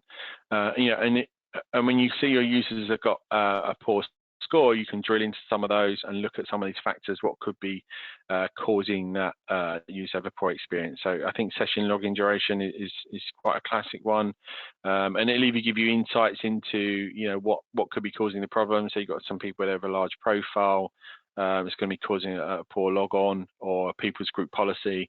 You know, it's quite nice where it drills into exactly what it is and gives you insights on where you could look to try and resolve those issues. Session availability is one. You know, we talk about auto scale, shutting machines down. I guess this is on a flip side, making sure you've got things like licenses available and you've got capacity available, right? So if your scale settings are wrong and you've got a bit of, lots of high volume of people logging in the morning, you can't catch up with that, that could be a cause of people having a bit of problems logging in. So great tools to try and identify where the poor user experience can be. Now, the flip side, security, really important to a lot of our customers. And these are some of the things that we're collecting here, basically into 4 main categories. So compromised users. So if we look at this compromised users, so these are our risk indicators, and you can create these, but again, like the performance analytics, it's going to monitor your user behavior all the time, and then you can create the indicators, and then you can create the policy. So for the compromised users, we're looking at things like, coming in from outside a geo fence that you've created, their first time access from a new device, access from an unusual location. So all of these things are going to be suspicious for your users. Insider threats, so again, these are the things that we're looking for: attempts to access a blacklisted URL, risky website, illegal sites, that type of thing. Sounds like a compromised user.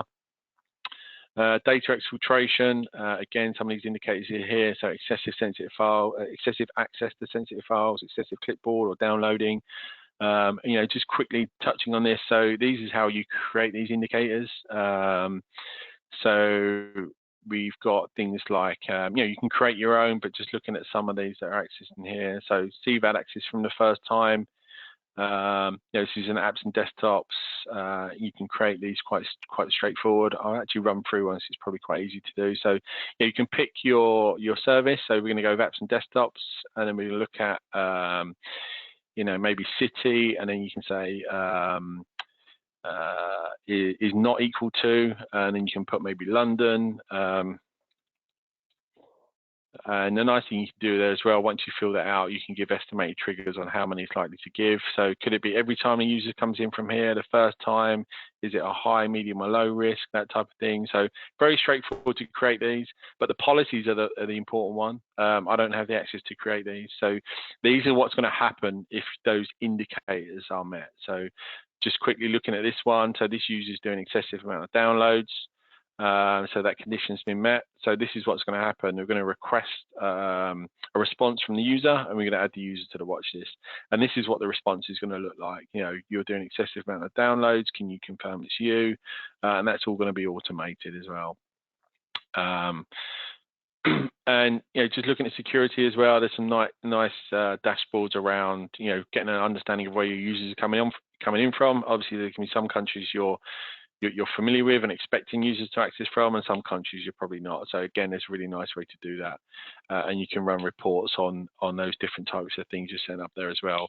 I think in the interest of time, I'll probably wrap that there. I think the analytics was a bit rushed. Apologies for that, but I'm hoping you got a better understanding of Citrix Workspace, of the Citrix value add over deploying AVD, high level of Citrix Cloud, and some of the things that we can manage in there, and our analytics service as well. So yeah, Rosie, I'll cap it there because I want to be respectful of everyone's time. Yeah, happy to take any questions if there are any, or I can stay on to the end and do the group panel. That's great. Thank you so much, Russell, for speeding through analytics at the end there. Yeah, it was a really informative session. So for the last, what have we got, 10, 15 minutes, we're going to spend some time with a panel of everybody who's been speaking so far. And we've also got George Wood, who's just joined us from Microsoft. So if I can ask the panelists just to come on camera again, we can just share my screen.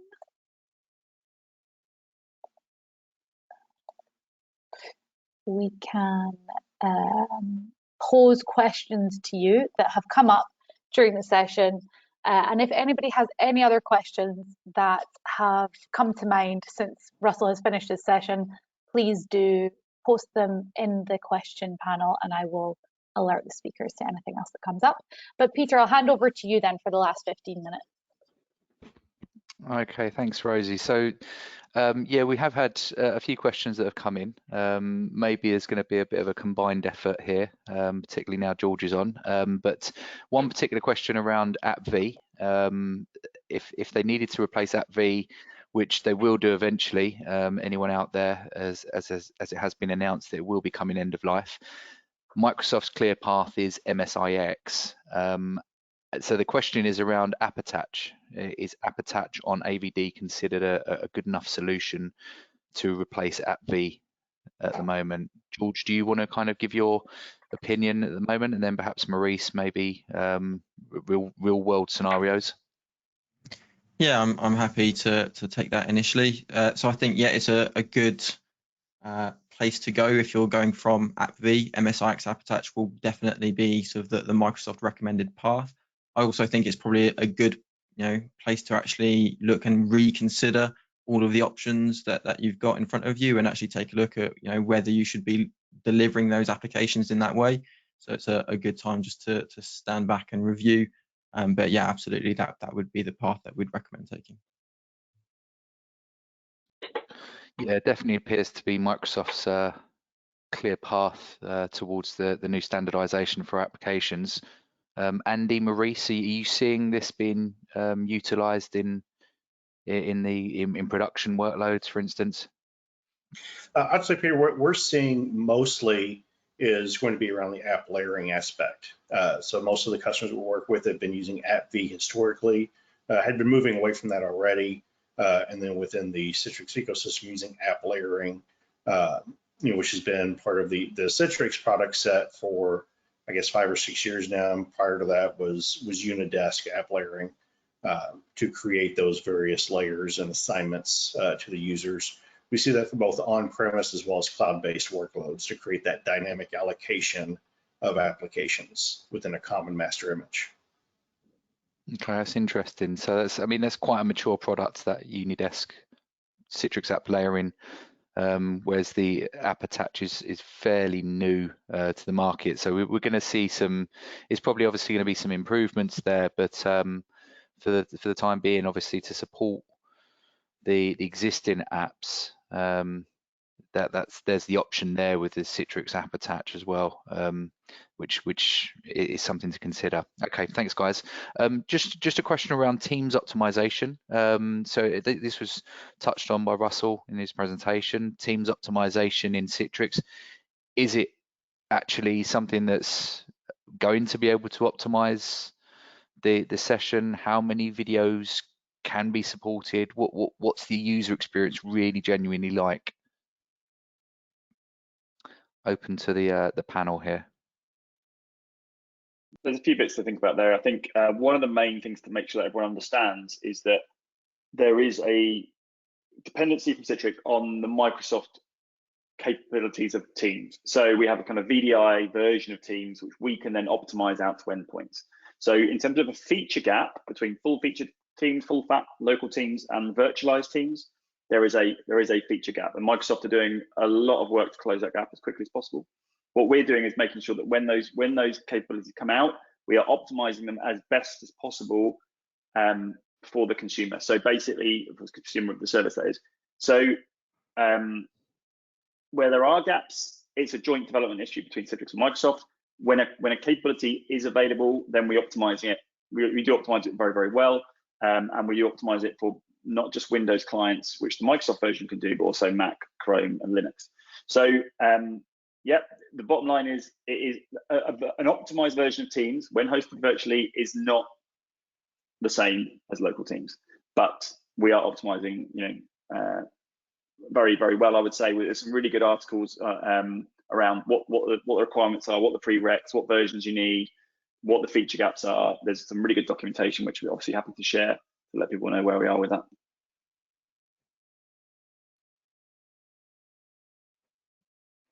I mean, is there any? Yeah, no, that's good. That's a good answer, Danny. Thank you. Andy, Maurice, you seeing any sort of real life experiences where this has been used in anger, in particular at the moment? No, I mean, similar to what Danny said, there's not going to be necessarily a like for like from a running it on, say, someone's endpoint directly versus running it through VDI. But even in the past year, we've seen a big improvement even within running it inside of virtual workloads, both with screen sharing capabilities as well as lag time. I think it's going to depend upon how heavy utilization density And that's no problem. You know, I hate to slide into the consultant realm of it depends, but it really does, because it's going to also depend upon things like bandwidth connectivity. You know, are all of your users coming from the same location and therefore consuming the same pipeline, or are they all distributed and consuming their own pipelines? And then what is their connectivity, you know, to the cloud? Are they on an older DSL? Do they have a high-speed bandwidth? So there's a lot of considerations that go into it. You know, as always, your mileage may vary in the effectiveness, but there's a huge improvement between, you know, a non-optimized Teams deployment as well versus an optimized deployment. You know, as Danny said, you know, those are well published as far as the baseline requirements for that. So if you're doing, you know, if you're doing Teams through a virtual desktop, you definitely want to make sure you're running in a fully optimized mode.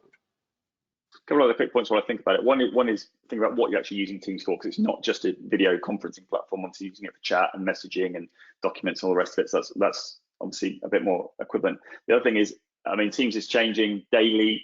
Microsoft may announce some big changes to Teams in Windows 11, for example, completely re-architecting the way that Teams is going to work. So I think it just shows what a big part of Microsoft offering Teams is and how much development effort is going into that, because they realize how important it is to customers now. Very true. Okay, so I mean, I suppose a lot of the Citrix offering is around some of those performance improvements.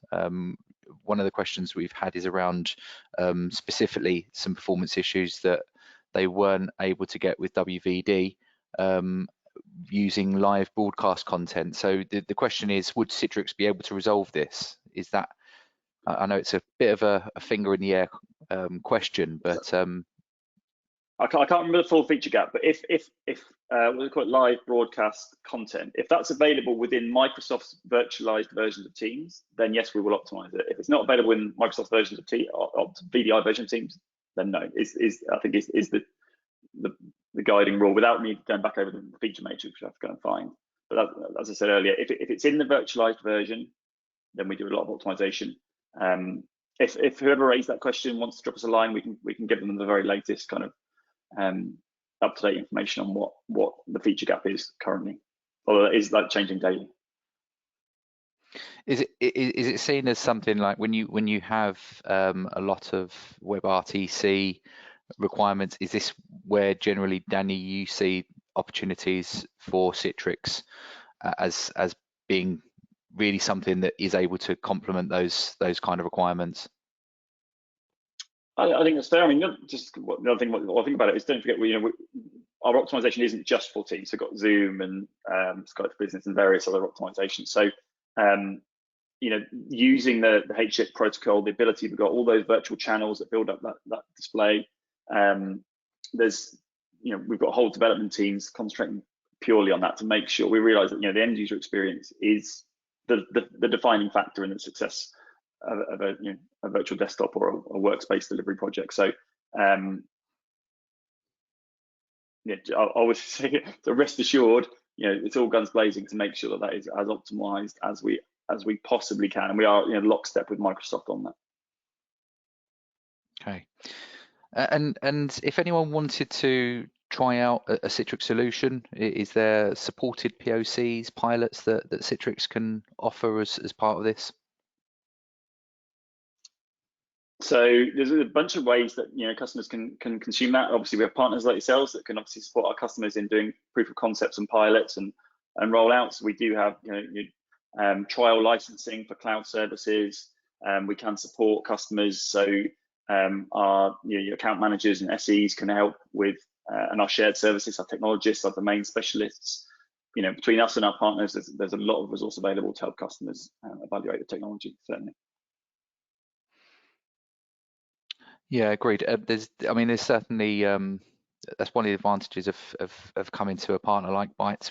We've got the relationship with Microsoft and Citrix, so we're able to definitely look into funding that is available from Microsoft to help with those kind of pilots in AVD, and then as you said, Danny, you've got trial licenses that can be supported as well that can help with that as well. So it's as much that we can kind of help out with if that is something that any of you joined would be interested in looking at.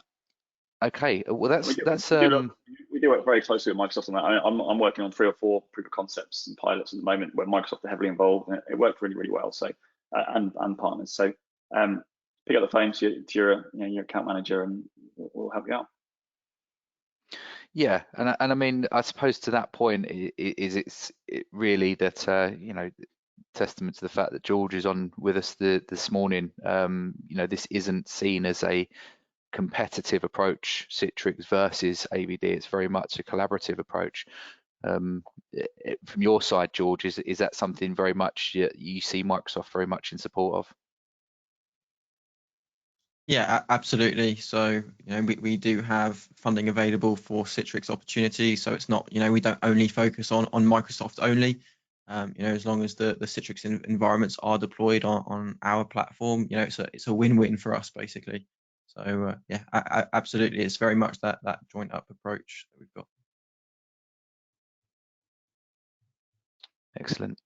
Okay, well, I mean that's all of the questions we've had, unless there was anything anyone else had from the sessions that you'd like to raise before we conclude. But it was a very informative session. I think it was some really good content, really interesting, great sort of variety of different sessions there, both from like a cost analysis that we've been able to go through, right through to seeing some of the challenges, and then a demo to top it off as well. So we've really sort of gone full circle, and hopefully we've covered off a lot of areas of interest for anyone who has joined.